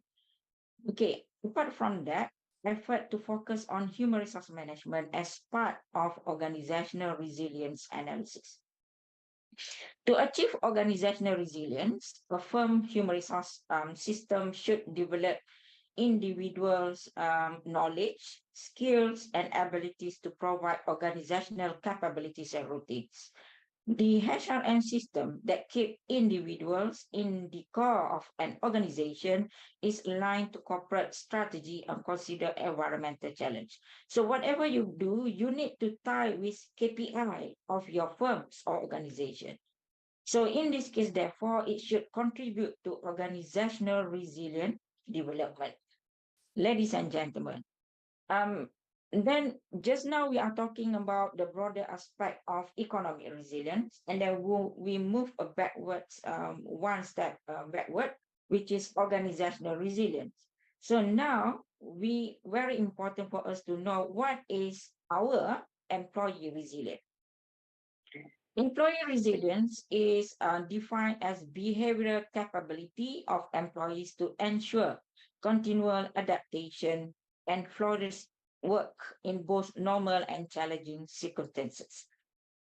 Similarly, employee resilience usually is defined as behavioral work indicators, such as learning from mistakes and past failure, working to meet high challenges, completing demanding projects, and handling difficult situations. This one is you can try to narrow it down the scope. For example, you're doing S2 or S3, you are learning from mistake. When you are learning from mistake, so you will improve your life every day. As our employees resilient, our students can maintain their performance level even in difficult time and continuously adapt to a better fit a constantly changing environment. And finally, undoubtedly, there is a set of desirable qualification of employees in today's organization. So now, in terms of human resource practices, okay, since my area in this topic, and then it's very interesting for us to know the definition of strategic human resource management, which is defined as you need to align the process with policies in human resource and what kind of HR practices with the strategy objective, which is at the organizational level, to organizational success. So in terms of human resource practices, okay, in fact, one of my PhD students attend this seminar, this conference. Also, it must relate with this model: ability, motivation, opportunity model. It's actually highly used to design HR practices, which is all these three components, when you align systematically, enhance employee performance. So how it relates with AMO in a simple term: ability, when you yourself as an employee can be enhanced by implementing an effective staffing process and give extensive training and development. That one is a very important investment to your new employees or existing employees.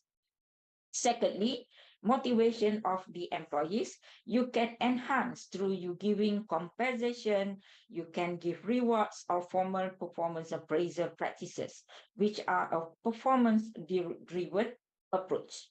Okay, and finally, opportunity, you can opportunity to perform can be provided by designing work and letting employee participate in at least in decision making, or give them empower to make several decision making. Okay. So now is coming to the sustainable human resource management is quite suit to the theme of the conference in terms of aspect of sustainable HRM.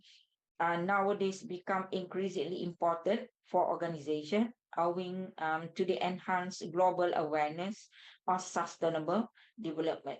Consequently, sustainable HRM, which connect with corporate sustainability to human resource management practices, has emerged as important area of research in human resource management.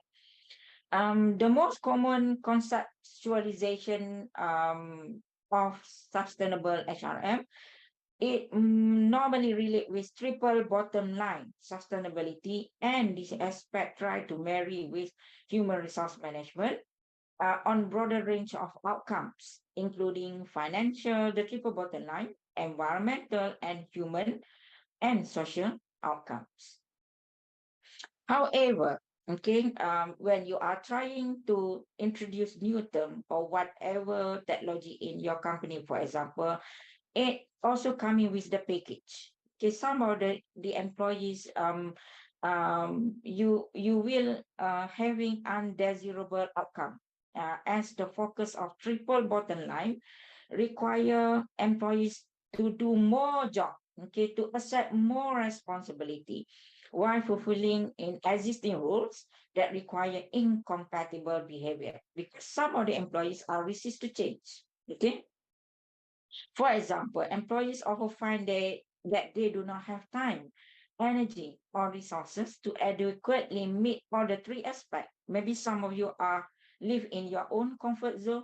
I only want to do environmental aspect. I don't want to care about economy and finance. So that's the problem happen when you try to mix with human resource management and sustainability. So in this case, thus the most recent approach to sustainable human resource management, it now that we call in this area called common good values, CGVs. Okay. Common good values when relate with SHRM practices just now, it refers to human resource practices that support firm and their employees in address the grand challenges in the world. Okay. I know all of you familiar with SDGs. The United Nations introduced this, which is referred to sustainable development that focus to end of poverty, protect the planet, and ensure prosperity to all. In this case, when relate with human resource management, there are several SDGs with related to HRM, such as SDG 3, good health and well-being. Next one, gender equality, decent work and economic growth, reduce inequalities, and SDG 12, responsible consumption and production. Okay, now coming to the next point, okay, of the agenda, what kind of skill needed for your employees or you yourself in order to focus on the various challenges happen in the world. Okay, in this case, quite amazing that has been presented by the previous speaker just now, which related to technology. So we heard about IR 4.0, Society 4.0. I don't want to go more in details on this, but just to share the movement from Society 4.0 to Society 5.0, where I would like to emphasize on resilience because our conference theme related to resilience economy. And just now also, very interesting, but I'm not in this area because I'm human resource management, but it's good. What kind of skill you need to equip with the students, okay, lecturers in front of us today. You need to try to instill the student and learn, and then try to teach them in terms of AI. The momentous of AI in a global revolution that is expected to persist in the future. AI is increasingly part of government plans to reform public services.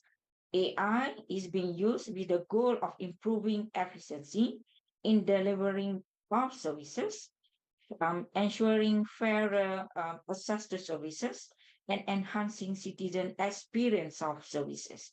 Okay, so this is the basic terminology of AI. Okay, if I would like to share here, the government AI Readiness Index 2022, which is from Oxford Insight. AI government AI Readiness Index 2022 shows East Asia, which includes 17 countries, has emerged as a leading region in 2022 index, which is the topmost 10, top 10, Singapore, Republic of Korea, and Japan is in the top 10. So you can see, you can compare Malaysia and Indonesia, okay, in terms of index. So try to think what kind of government incentive or support that you would like to make sure your own country maybe nearer to Singapore. And then in this context, so AI is a broad concept, and then how AI can be related to human resource management. One of management area that began to leverage AI application and has presented a diverse set of AI usage is implication in human resource management. For those who would like to look for new topic in order to apply for research grant, perhaps you can look at the topic AI and HRM. Recently, I applied grant and successful because of this quite hot topic nowadays related with these two concepts. So you can see AI has been applied in various HR functions, such as you can see in front, employee selection, employee turnover, and etc. Okay, however, what gap to be filled, prior studies suggest that research domain of AI in human resource management is relatively new and underdeveloped compared to other fields. Moving on, ladies and gentlemen, okay, that has been mentioned technically by the previous speaker. When this model shows how AI, robotics, and other advanced technology, okay, which can influence all the human resource aspect, and then finally can give impact to the employees and at the firm level. Then in terms of timeline of AI application in human resource management, it started in 1994 with expert system, and then followed by fuzzy logic in 2000, 2001, a artificial neural network, and now based on this author, they shared that in 2011 machine learning. Okay, maybe nowadays I don't know what kind of term new. Maybe we are more concerned on security. Okay, that's very important for students to enhance your skill with regards to data analytic, data specialists that have been mentioned previously, and then big data and etc. Okay, so what that one is AI. So now another capabilities that organization that need to focus on related to green human resource management. Maybe some of you first time heard about this term. Maybe you are already familiar with. And then just a basic definition of green human resource management when you try to mix human resource management aspect with environmental management. Okay, green human resource by implementing green human resource management. This includes the top management try to communicate the environmental plans or other details to employees. Don't hide whatever information to you as a top manager, for example. Try to educate them to increase environmental awareness, empower them to participate in environmental protection activities, and of course, for those who are love in environmental activities, try to reward them in order to encourage environmental sustainability. When green human resource management is implemented, that one is quite straightforward. Is more to increase environmental aims and then try to protect in terms of you will be successful in terms of implementing green plan, resulting in competitive advantage and improve environmental performance. This is some of the few outcome when the company or you yourself as an employee that practice green sustainable practices. Okay, this is more on academic aspect. I don't want to share more in detail, which is covered various practices of human resources, which marry with sustainability or environmental aspect. And then this one also is more towards measure for those who are doing, will do research in green human resource management. And then secondly, thirdly, related to skills and capabilities. And as a top manager, you need to try to equip your employees to practice employee green behavior.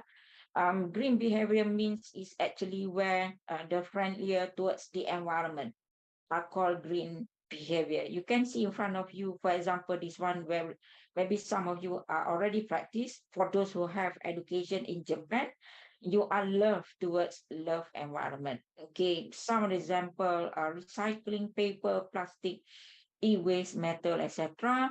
Type of waste treatment. That one, some of the you have to start now because our world, you leave our world to our next future generation. Again, this simple definition of employee green behavior. I share with you one handle chat, which is referred employee green behavior.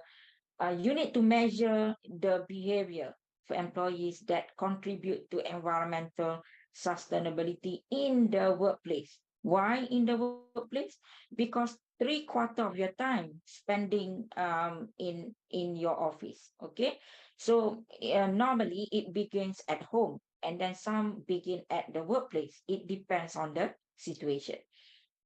Okay, here this is similar to the previous slide. Organization that encourage employee green behavior to support successfully implementation of EMS and also increase organization environmental performance. Okay, next one. We as employee, we don't care. We not switch off the light, for example.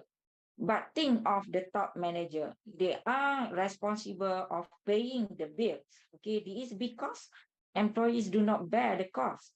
Okay, the direct cost of the usage of resource at work. Let's say you are waste of A4 paper. Okay, not save the energy. And resource usage, okay, is sometimes done without regard for the consequences. Okay, consequently, a need exists to discover the means to motivate employees to conserve. Okay, our topic for today with the previous speaker just now is quite related. Okay, this is some of the measurement item from the management perspective that you can build for your questionnaire.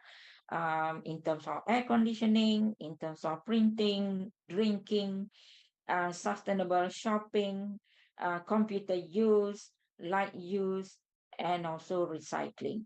Okay, maybe we go to the final topic for today. The last one, what is sustainable performance management? When we talk about sustainable performance management, basically it coming from organizational performance. It starts with organizational performance long time ago, and then is actually the major area of interest among management domain of researchers.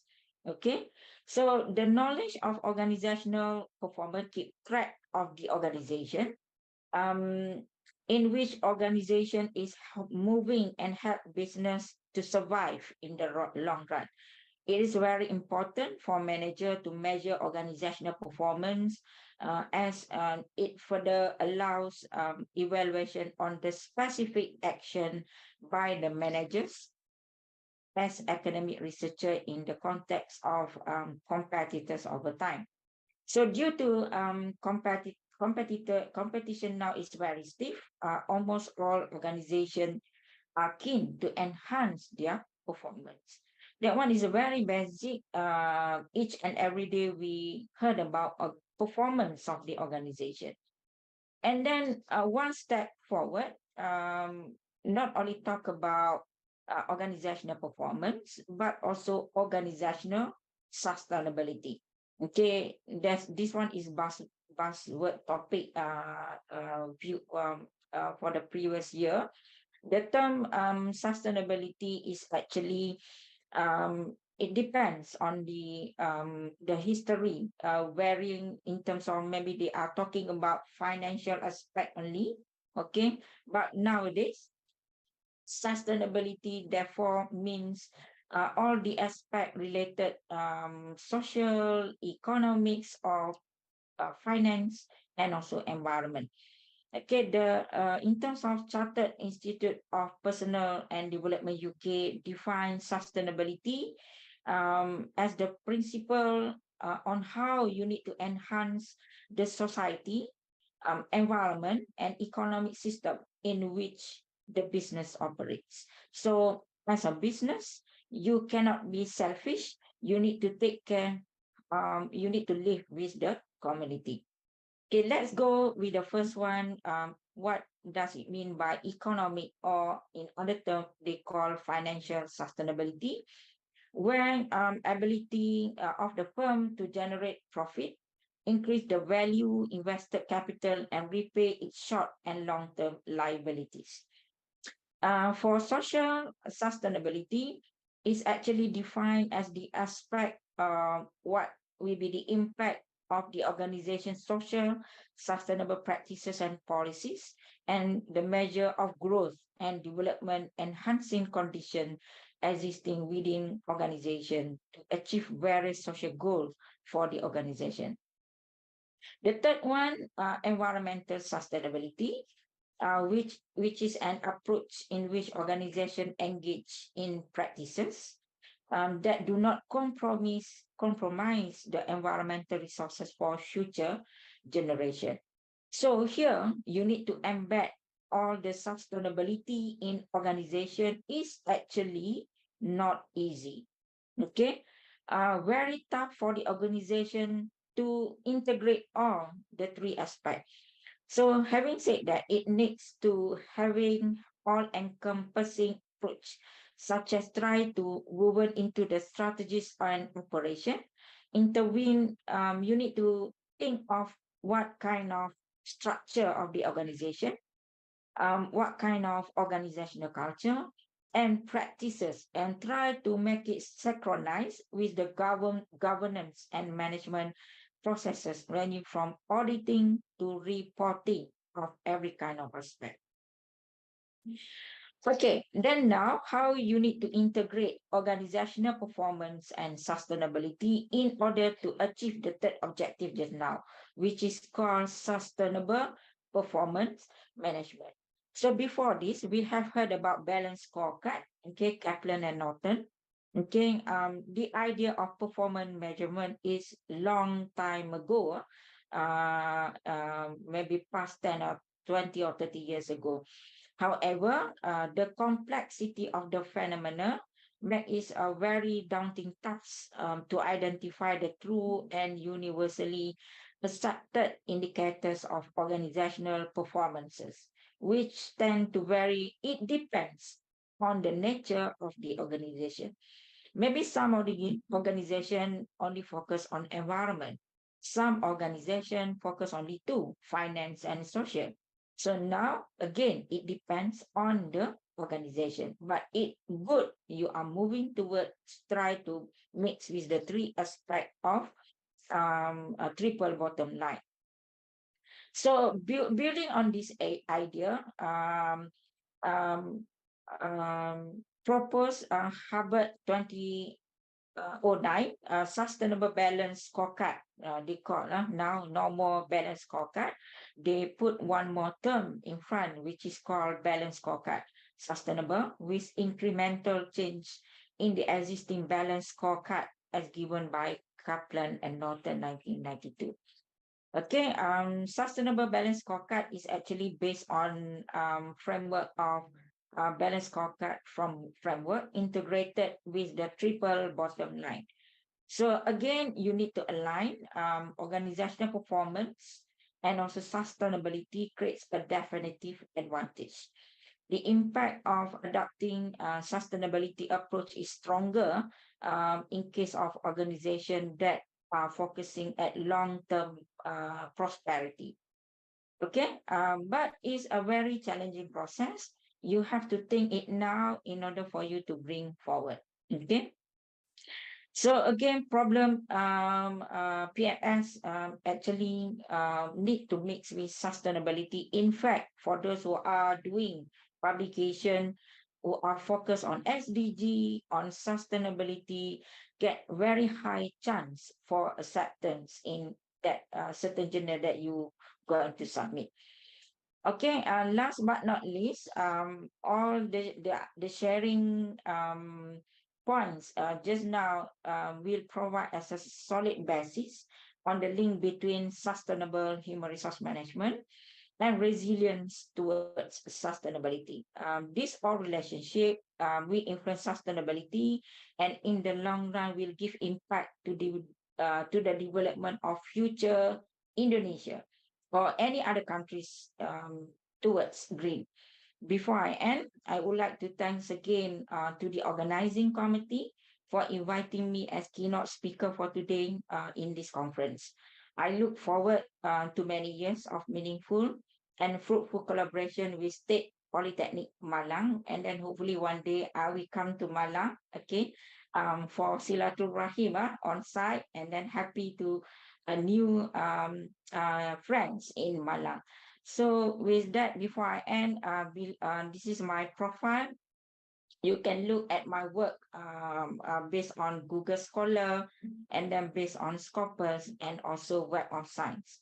So this one is actually record that you can see my work with my students and my co-authors related to sustainable human resource management, green human resource management, sustainability. That one is promising topic that how it brings me here today. And then, in fact, with that, for those who are focusing on the research now, if you are focusing on sustainability, this is from all the seven top 2% scientist scholar in UMT. All of them are talking, are related with sustainable, related to their own field.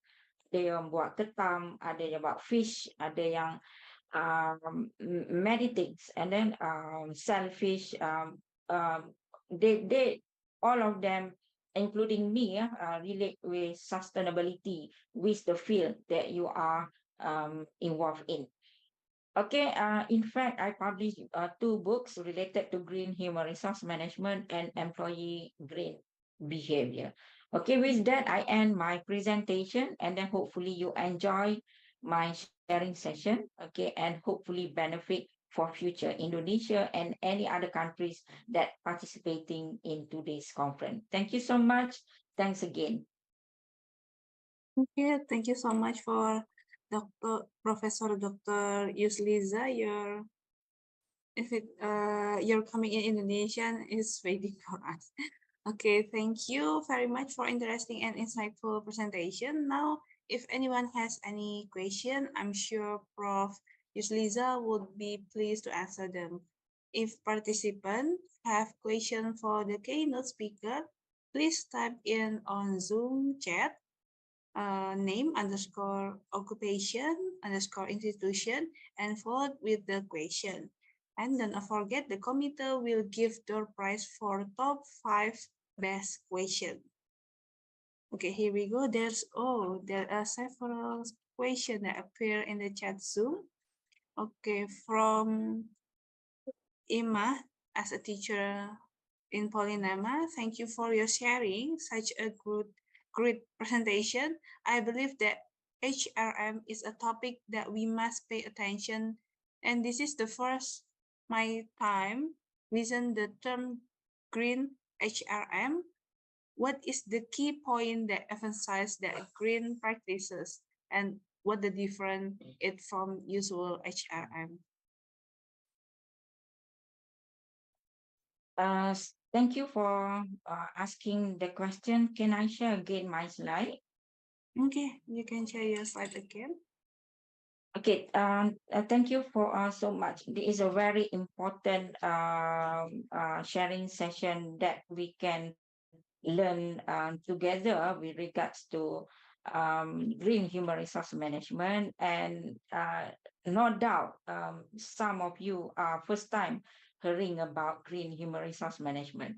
Okay, so now, for example, human resource management have many dimensions. For example, analysis and job description, recruitment. You heard about recruitment. You heard about selection. You heard about training, performance assessment, and also rewards. When it comes to the green aspect or environmental human resource management or green human resource management, and the best term that moving now, maybe one day you will heard about low carbon human resource management. Okay, I give you example of green recruitment. Recruitment is green recruitment.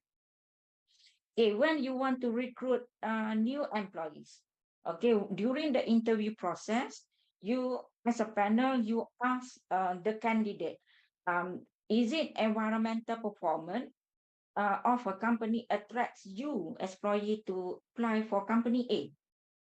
Okay, and then another example, okay, green rewards. Normally you give normal rewards to your employee, okay, for those who have good performance appraisal, right? But in green human resource management, okay, cash rewards are provided for those who are doing like clean the beach activity, okay, which is more towards environmental performance, environmental aspect, or whether or not you show to the public that you are doing green practices. For example, you cycle to the campus. Perhaps the management can give reward for those who are using, you use bicycle in campus. Okay, before this you use motor car, okay, car, motorbike, whatever. Okay, and then in terms of selection, okay, perhaps you ask the candidate whether or not you practice environmental activities in your life, which is all the this one is considered as green practices. Or another example in terms of training, you attend a lot of training, right? You attend training coming to Malaysia, you attend training coming to the US, okay? But in terms of green training, so maybe one of the agenda or syllabus in your training, or there's one part or one module having environmental training, or you attend training through online. That one is part of green human resource management practices. Okay. Miss Diana, I hope this one is clear. Okay, thank you so much for the answer. Miss Ima, have any question maybe or your feedback for the answer from Prof. Dr. Yusliza? Okay, while we're waiting. Okay, thank you so much. And then the next question from Angela, from student from Polynema. I will to ask about how can organization ensure that diversity, equity, and inclusion are integrated into SHRM practices to promote sustainability and resilience while fostering a more inclusive work environment. Thank you, Prof. Can you repeat the question, Miss Diana? I cannot hear the earlier part of your question. Okay, I will repeat again. How can organization ensure that diversity, equity, and inclusion are integrated into SHRM practices to promote sustainability and resilience while fostering a more inclusive work environment? Thank you, Prof. There are many terms inside one question. Okay, I try to answer. Perhaps if I can get your question, you ask. Okay, perhaps the role of top management is very important. Okay, in order, the first thing first, okay, what you need to do, try to motivate your employees, give awareness, and then give some of the investment in terms of green practices. Okay, you can start small in order for you to achieve big. Okay, for example, I'm doing research in the multinational companies in Malaysia. In order to practice sustainable practices, it start with the past 10 years. That one is a big company, US based. Past 10 years, of course, first 2 or 3 years is much more resistance to change. You are people will scold you, people will hate you, and then because you convenience, okay, with that kind of practices. Okay, for example, even though I'm doing research on green human resource management during my visit to the company, of course, ladies using tissue, okay. And then I asked the human resource director, the person who I interviewed that day, where is the dustbin? I want to throw away my tissue. Oh, doctor, during that time in 2016, I still new, senior lecturer. Oh, I'm so sorry. The company policy is bring back a dustbin to home.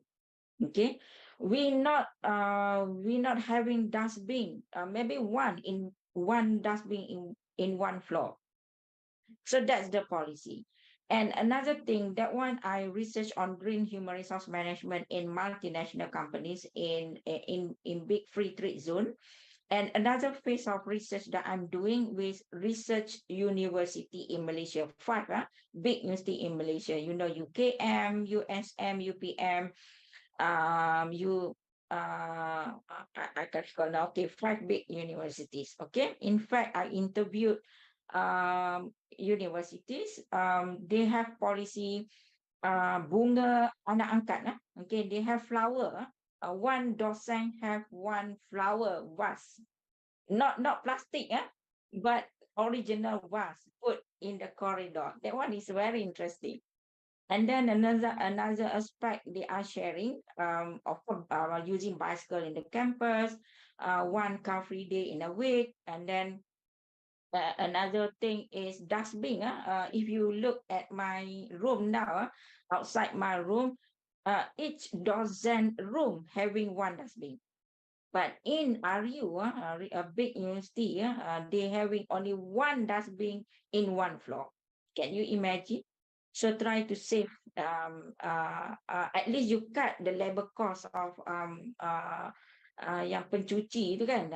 Okay, sorry, I mix my language because I'm familiar with Indonesian language now. Okay, and then another thing, once a week or maybe every day they have schedule to take shift on cleaning the toilet. Kamar kecil, okay? Dosen, not the cleaner. The first time that kind of practice are really skeptical. Dosen, of course, hello, I'm so beautiful today with all many baju kurung yang panjang-panjang. You asked me to clean the toilet. Oh my goodness. But because of the practices, and then you are become familiar. Another practice, so that's the book is very interesting based on my interview, the kind of practice that you can practice in your organization or at least at home. Okay. So now for me, if in Penang or Kuala Lumpur and maybe Jakarta, which is I have limited knowledge about big city in Jakarta, in Kuala Lumpur, they have separate the waste. Okay, you throw it away, and then but in my area in Terengganu, what I did, because no waste separation, what I did was whatever pencuci kain, okay, the I can okay, pencuci kain, the bottle, so I try to collect separate, put it separately and bagi sedekah for the collector. Okay, so I not throw away in the big dustbin outside my house area, but that one give for free for dustbin collector.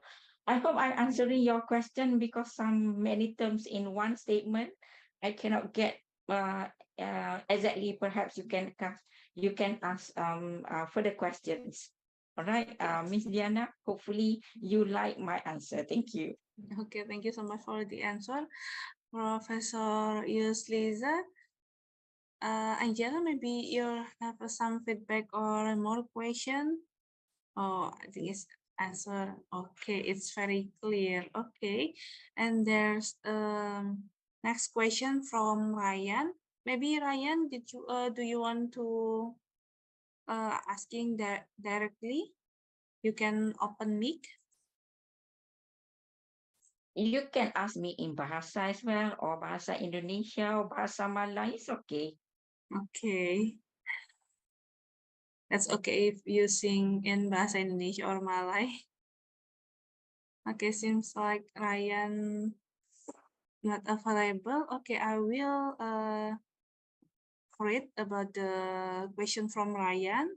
I have a question for Professor Dr. Yusliza. In what way can sustainable human resource management practices empower employees to contribute to business growth while navigating the challenge caused by the COVID-19 pandemic and the transition from the pandemic to endemic to build organizational resilience and achieve sustainability goals, especially in times of crisis such as like the COVID-19 pandemic, or because during COVID-19, many employees were terminated by the company.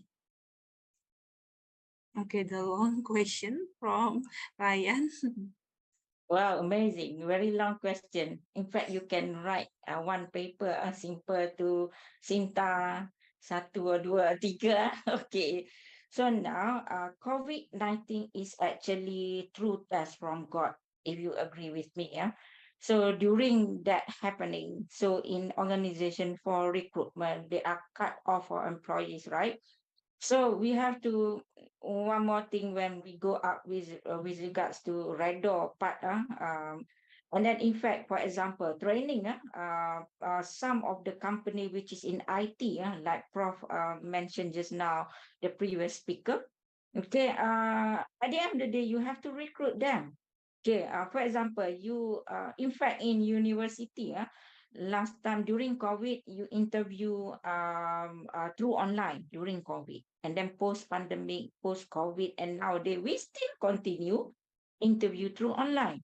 So that's rahmat bila terjadinya COVID-19 ini. That's the beauty part of COVID-19. And then in fact you continue practice, and then without knowing you realize slowly you are practice green. Okay, online training, and then perhaps I have a student here, Dr. Khalid, here with me. he shared with me the importance of cybersecurity now when his brother tried to get benefit of online free training from Cisco from US related to cybersecurity, for example. And then now his brother now working in Arabic countries with high pay.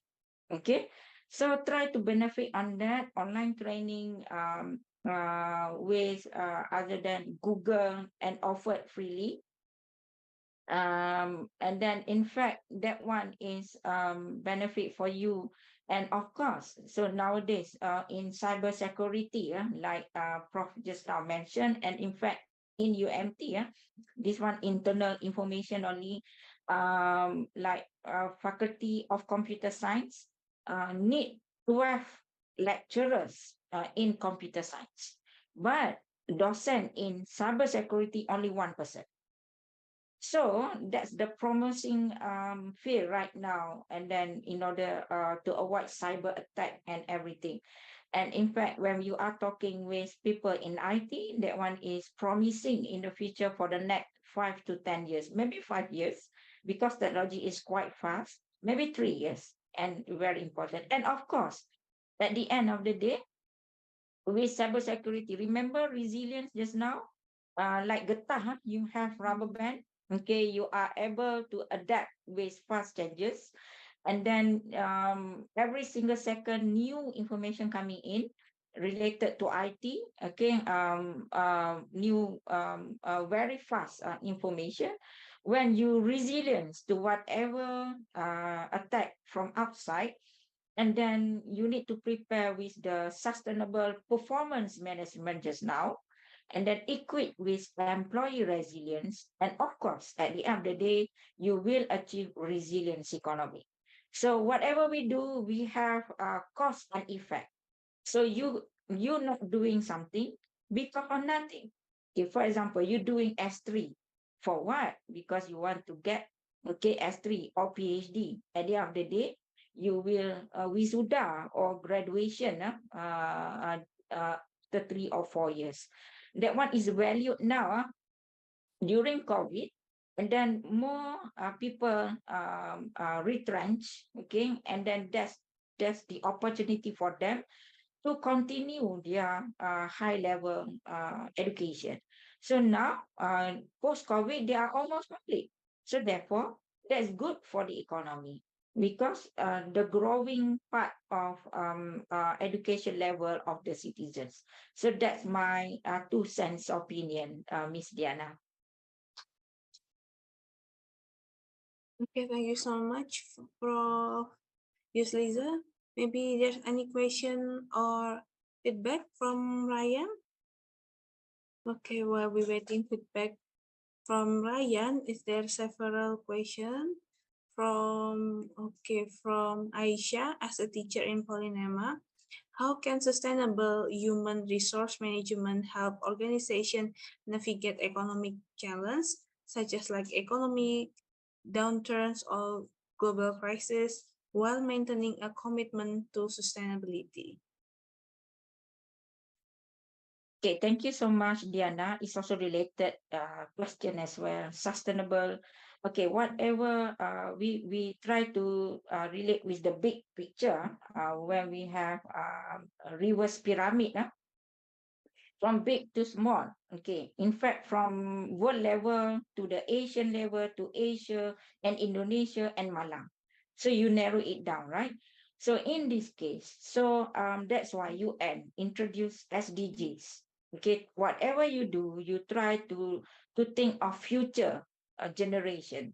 Okay, and then before you performance, your economy is good, it depends on the combination of many companies, right?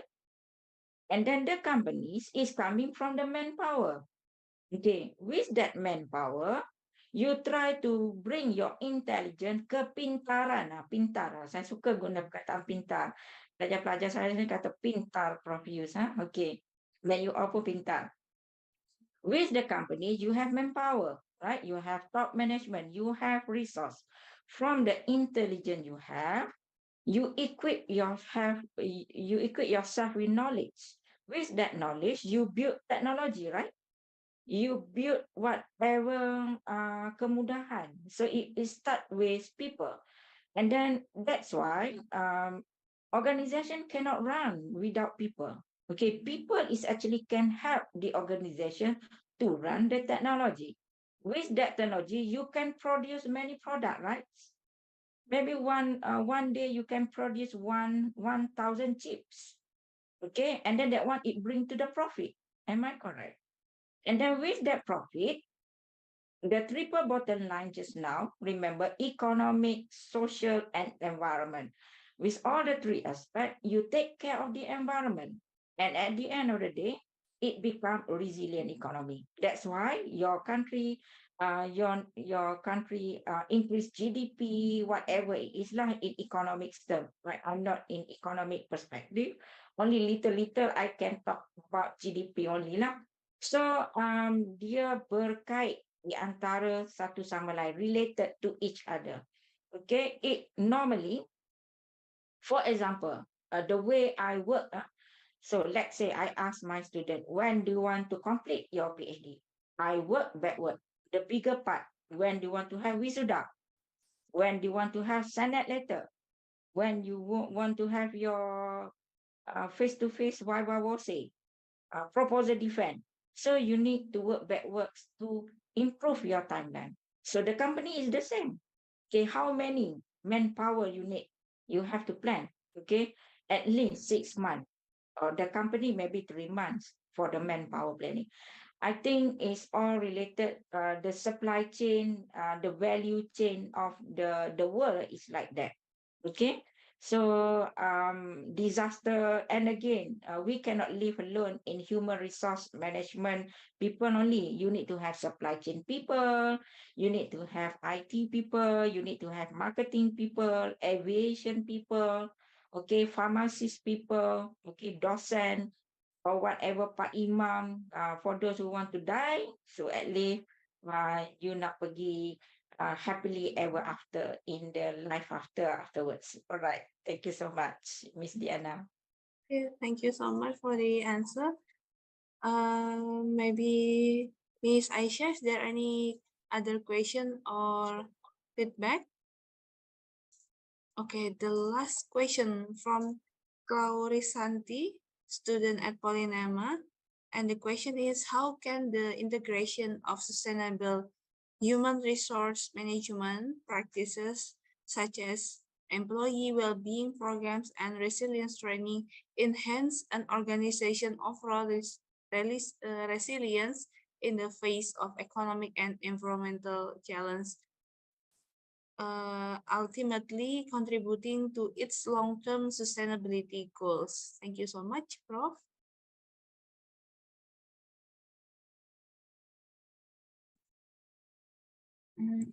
I'm sorry. Okay, thank you so much for your great question as well. The student is S1, is it? Or S2? Or maybe S3? Okay, Miss Diana. I'm sorry. The student, the audience today is S1 or S2 or S3 student? S1. S1. So that's Yeah, mostly amazing S1. that's amazing of Indonesia culture. Perhaps Indonesian is very promising in the future. Perhaps you can one day you can ahead as compared to Malaysia or Singapore one day in terms of sustainable human resource management just now. And in fact, that I've showed just now in the slide, the topic of human resource management and resilience is quite promising topic right now. Okay, in fact, I suggest to my colleague, Dr. Khalid as well. And then if you want to apply for grant, try to marry green human resource management or employee green behavior with employee resilient, or in narrow scope is employee well-being. Okay, try to mix, because we are living in very stressful life. Okay, in terms of psychological aspect, and then in fact it affect from the COVID-19. I don't know, Indonesia, there are many bunuh diri, in fact, the students as well because of stressful life. And then with that, you need to equip the integration part. Okay, for example, can you need to ask yourself, is it your organization worth to have training only? It's impossible, right?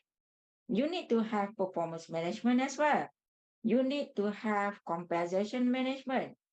Is it enough training? I think not enough.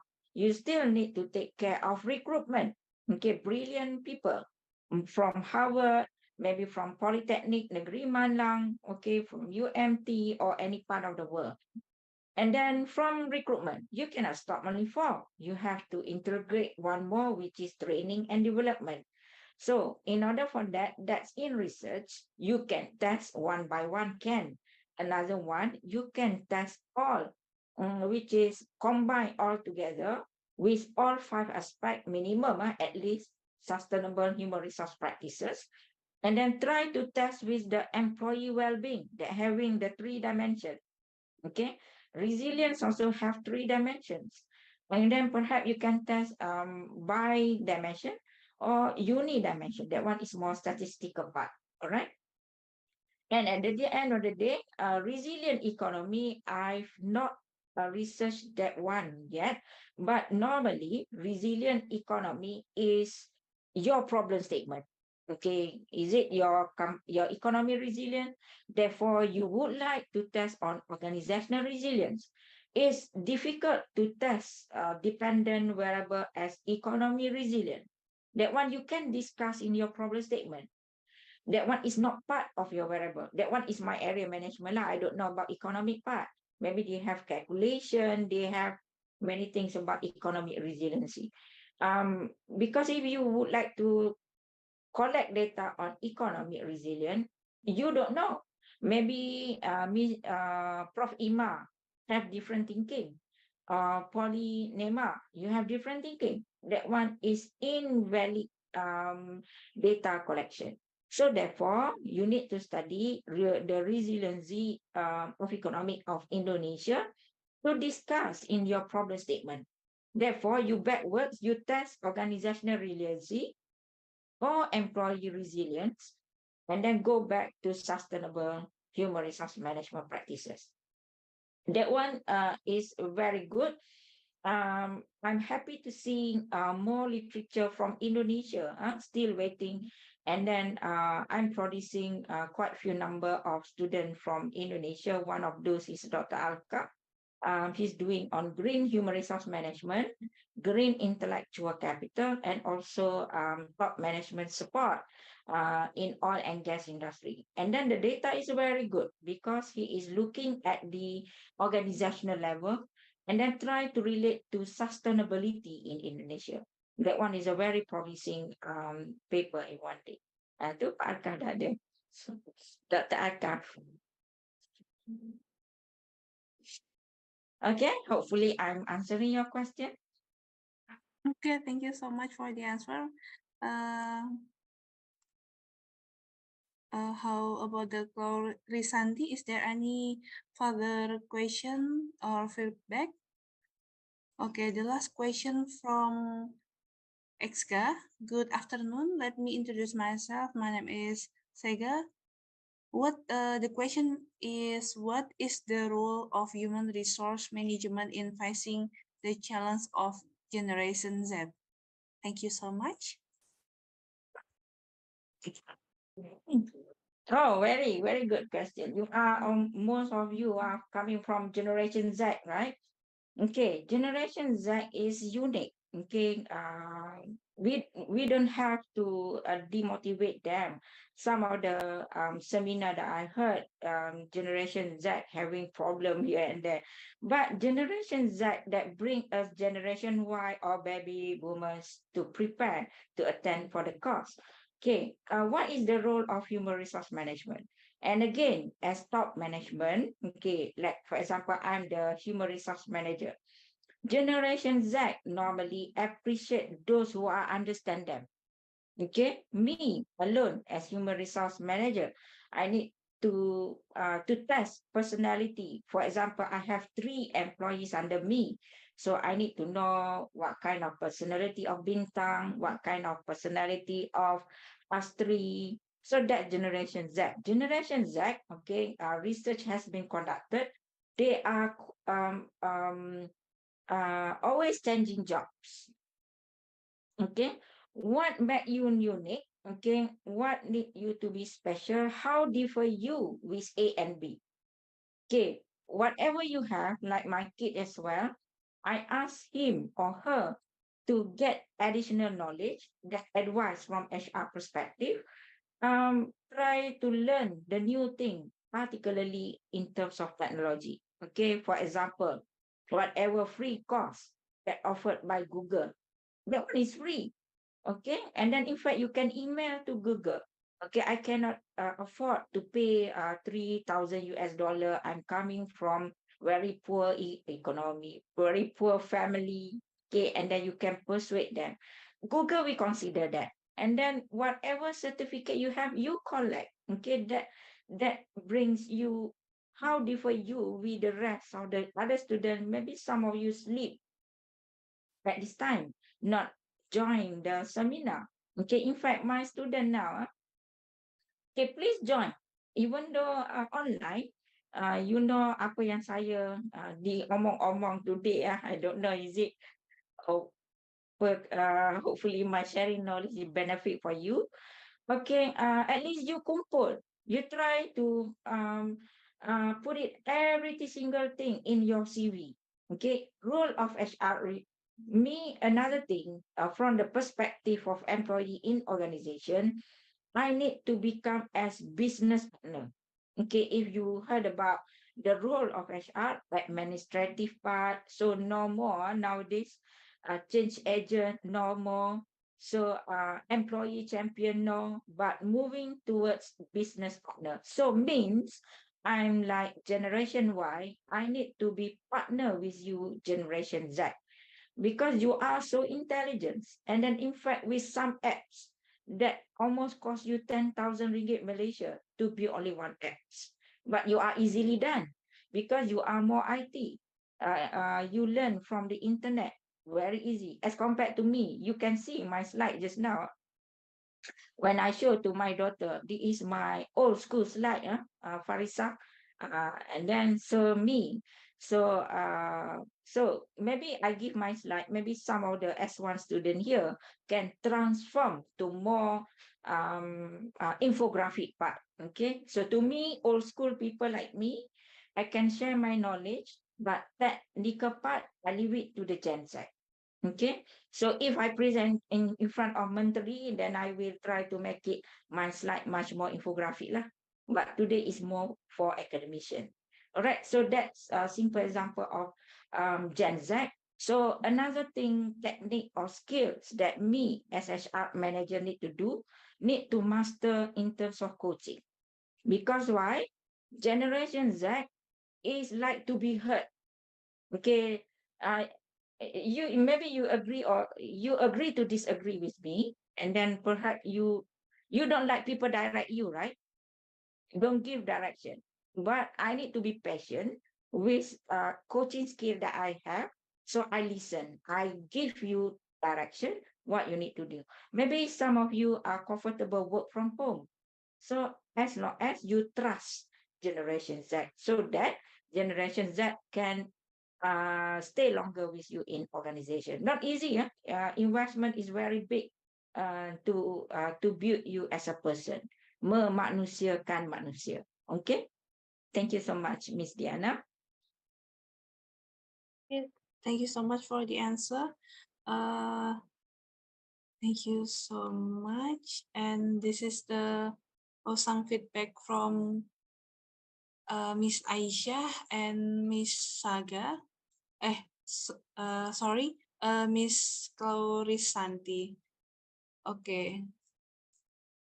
Thank you, Prof. So even if the cost of the HRM is quite big, especially for people with such high skill, but the cost will be worth it for the long term, especially with our strong economy like right now. And then the feedback from Santi, thank you, Prof. It is clear answer. So practices can impact an organization ability to thrive in a changing environment while aligning with sustainability objective. Okay, thank you so much.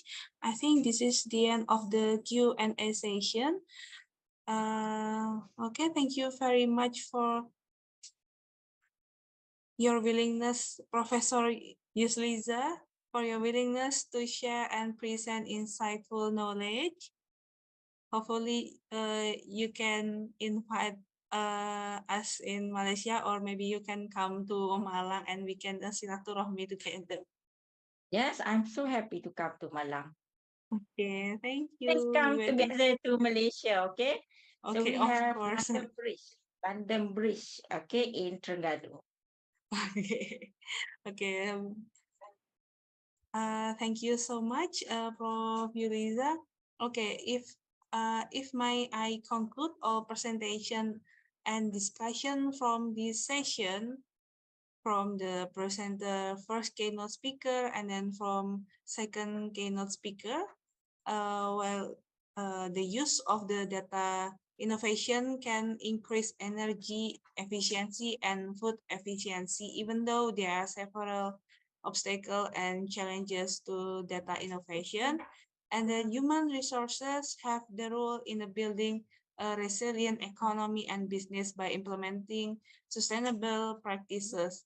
People need skill in order to be able to face various challenges such as like a climate change, shortage of natural resource and social inequality, and also sustainability performance management have a urgent and crucial for a better economic and business. Thank you so much for all. As we come to the end of this remarkable day, I want to express my deepest gratitude to each one of you. Your contribution, insight, and dedication to building a resilient economy and business are what make event like the AMBEC 2023 so impactful. Thank you so much. I thank you for your participation in this conference. See you at the next AMBEC 2024. We're going back to MC.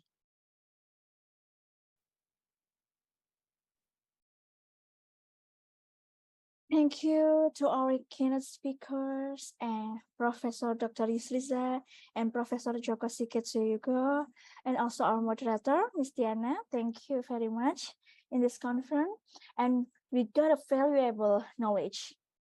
Okay, ladies and gentlemen, now we will listen some information from our sponsor, Piranha Smart Centers. Time is yours. Okay, thank you for the moderator of the time. Okay, here I want to introduce about closely in Piranha Smart Center, who it is Piranha Smart Center. Honorable to our speaker, Professor Dr. Yusliza Muhammad Yusuf and Professor Joko Sikit Suyogo, SE, MICC, and PhD. Okay, and all of the participant beloved here. Okay, introduce myself. My name is Sobirin. I from Piranha Smart Center. Let me introduce about Piranha Smart Center, and I can share my presentation over here. Okay.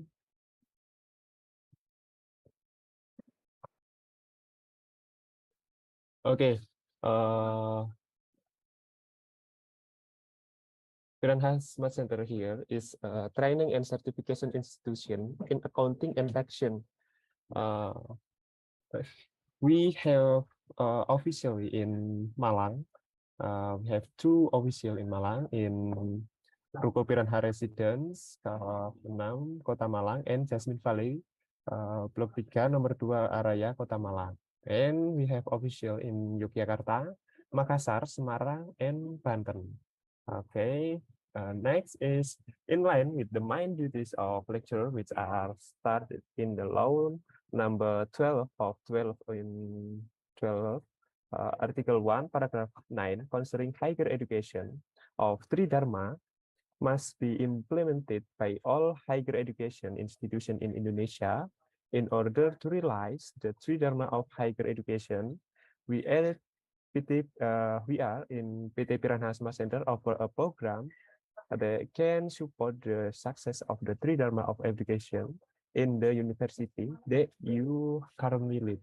Over here, the offer is to aims to the docent of lecturers that over here in the any universities or other universities offer, because in Polytechnic Negeri Malang we have participation, or we have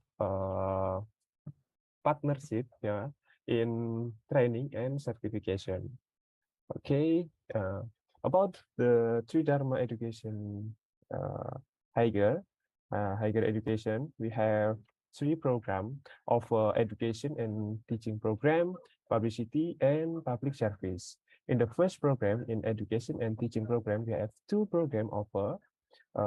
The first one is training. We provide the training program such as the tax brevet in A and B training.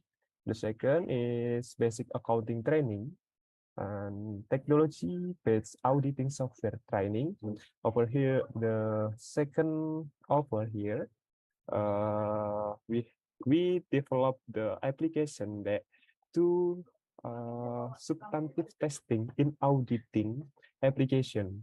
The program aims to the accounting major because the program to apply in practice in auditing.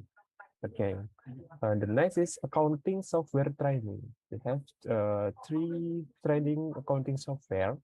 The first one is Accounted, Zahir, and Mayop. And next, we have training in risk management training, okay, marketing training, and management training. In the certification offer, we have our certification program include tax certification. We have two tax certification. The first one is license BNSP and certification in CTT.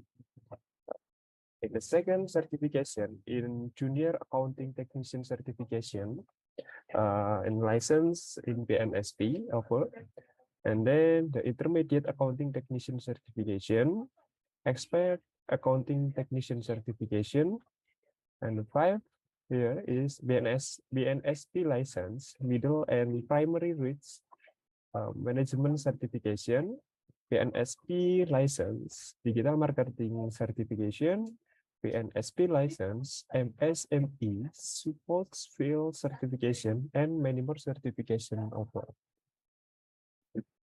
Then in research development and journal publication of our offer, the first one we have journal, yes, journal publicity. In the first one, journal, in Journal of Applied Business Action and Economic Research, chapter for research. And then move or Journal of Community Service and Engagement for Community Service. And the second research, second offer of research development and journal publication, we have authorship and book publishing. We offer different publishing packages, including regular package, collaboration package, professional package, and other packages we partner. And then the last three Dharmas program that we can contribute, it's about community service.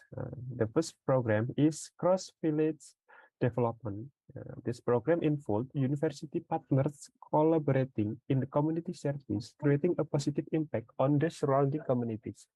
And the second program is apprenticeship in industrial practice. Our service program offers students internship and industrial practice opportunities in various sectors. We have established affiliation in this program. such as accounting public ya, KAP MBA atau or public accounting Muhammad Wildan and Adi Darmawan, Piran Hasmat Center ourselves, and other industrial factory. And the last community service program, we have its publication of community service work. We provide a platform from the publication of community service work, enabling knowledge sharing and highlighting the impact they made. So the next is I want to show you that our documentation in the during our program. Okay, the first one is activation process of PSTE brevet, or our first program in training, brevet AB and certification in Islamic University Sunan Kalijaga, Yogyakarta. Okay. The next is the process during training in PSTE brevet in University of Dianapura in the second batch. Okay, and then is it the offline practice of certification license PNSP in Islamic University of Kadiri. Then certification of taxation in Universitas Kristen Maranatha in Bandung. Okay, and then is it the training and certification about auditing testing based on technology. The name is EduAksa in accounting program study program in University of Diponegoro. Then is it the our community service pelaksanaan pendampingan pencatatan keuangan UMKM in Malang. Okay, that's all our partnership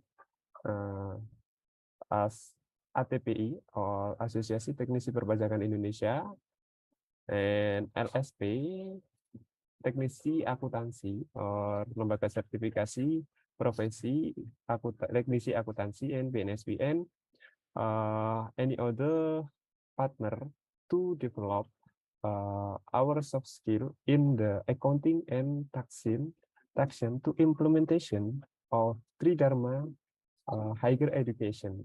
Okay, maybe that's all that I can show and I can introduce to us about the participation and the opportunities. I say thank you very much. The time and opportunities I back to the moderator. Thank you. Okay, you're welcome, Mr. Sobirin. What a great information for us, and thank you for supporting our international conference. So, the Piran Hasmat Center provided Tridharma higher education, include by training, certification, public journal, authorship, and book publishing, and then the community service. So, okay, thank you very much, Piran Hasmat Center, for supporting our conference. Okay, about more information, please contact Piran Hasmat Center. Okay, well, ladies and gentlemen, now we come to the announcement of the awardee for Best Presenter and Best Question. Okay, I will start to the Best Presenter goes to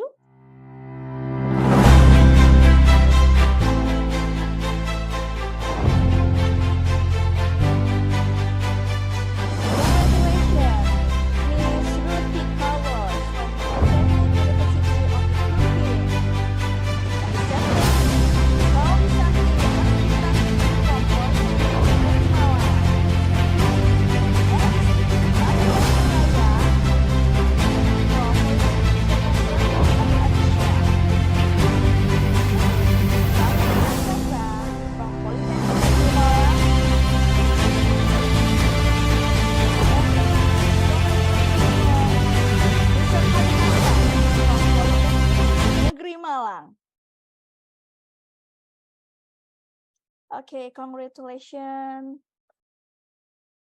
to our best presenters. For the best presenters, please contact to our committee and the committee will reach you. Thank you. Okay, and the last is best question of this conference is goes to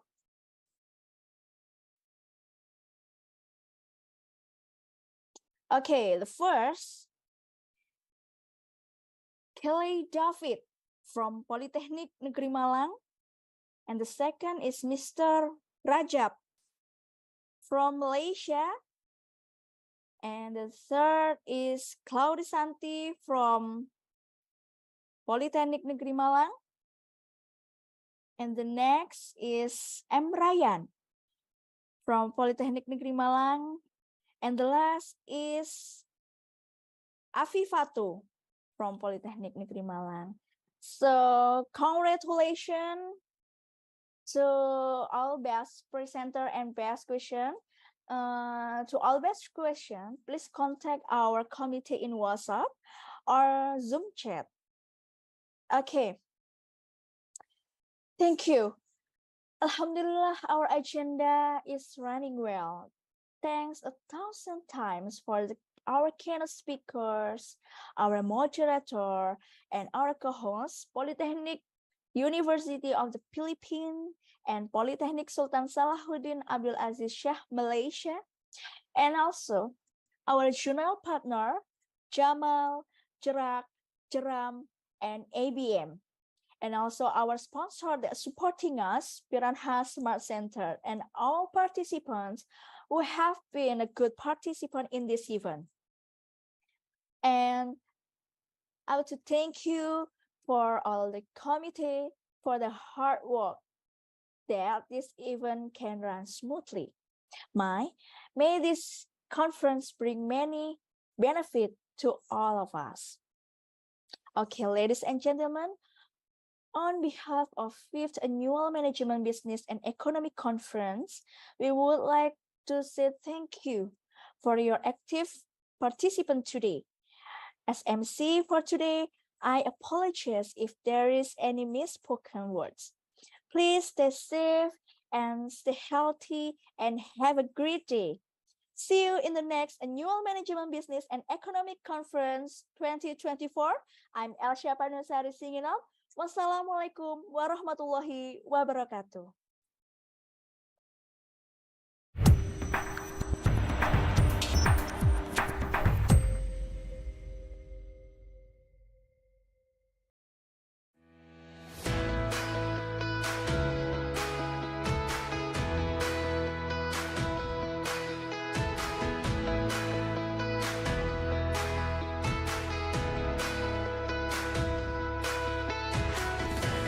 The State Polytechnic of Malang, or Polynema, was established in 1982 with a vision of being a leading vocational higher education institution in the global competition.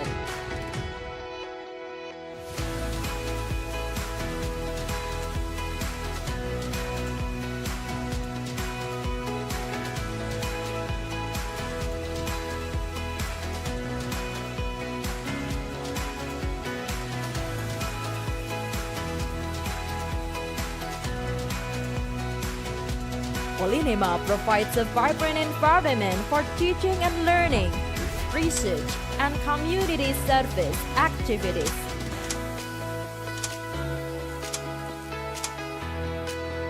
As one of the best vocational higher education institutions in Indonesia, Polynema presents excellent education for better nation.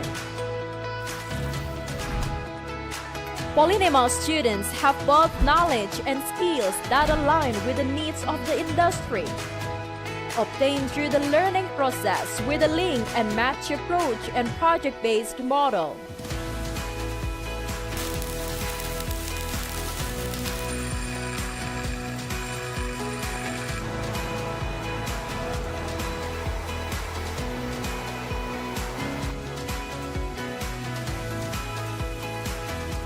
Polynema provides learning that stimulates real industrial activities through the implementations of Teaching Factory or TIFA.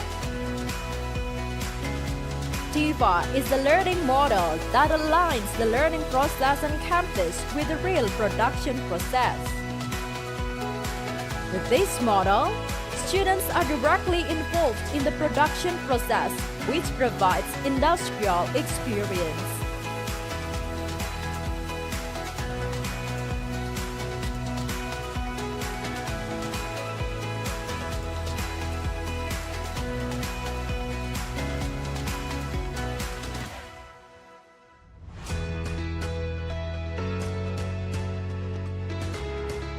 Along with the development of technology, Polynema has been digitizing various services. Since 2022, Polynema has launched digital certificates with 3 products.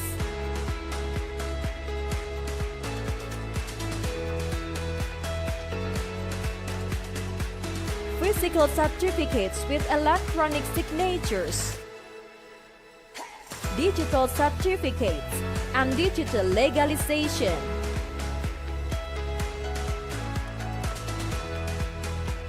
With professional education that produces quality human resources, Polynema also equips students with the hard and soft skills needed by the industry.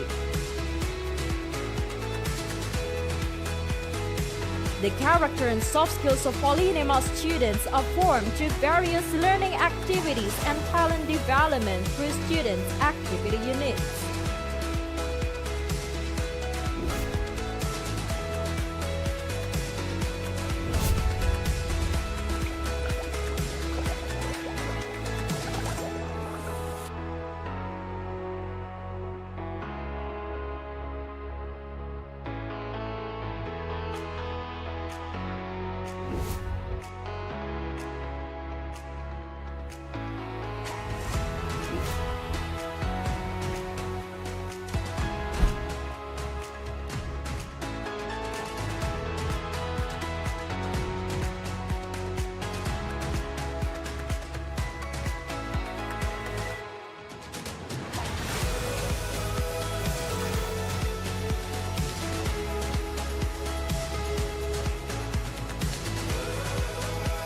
Providing excellent service and fostering effective communication within our academic community can create a secure and nurturing learning environment, enabling students to thrive, prosper, and embrace knowledge with confidence.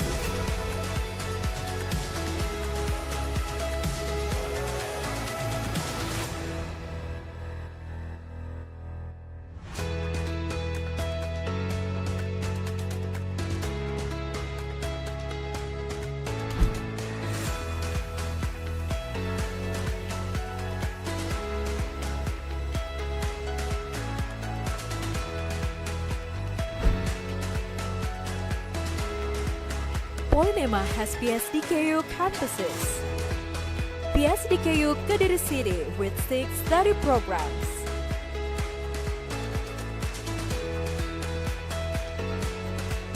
PSDKU Lumajang Regency has 4 study programs.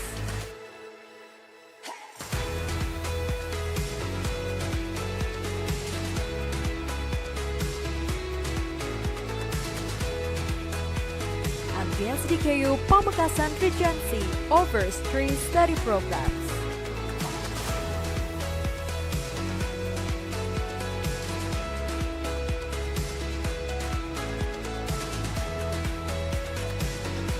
Graduates of State Polytechnic of Malang have been recognized as professionals with relevant knowledge and skills. By implementing the 3 pillars of higher education, Polynema creates excellence and globally competitive human resources. Polynema, creating global professionals. Welcome to State Polytechnic of Malang, a campus that produces global professionals. By using project-based learning system and case method, Polynema produces graduates with knowledge, skill, and attitudes that align with the needs of the industry. Polynema has a wide network of cooperation with national and international education institutions, governments, industry, non-government organizations, and various parties. Together with its partner, Polynema ran various programs, including teaching and learning, curriculum development, student internship, industry lecturers, research, community service, scholarship, and recruitment. We welcome you to experience our education at one of the environmentally friendly campuses with a dynamic community rank Universitas Indonesia Green Metric World University Ranking. Polynema creating global professionals.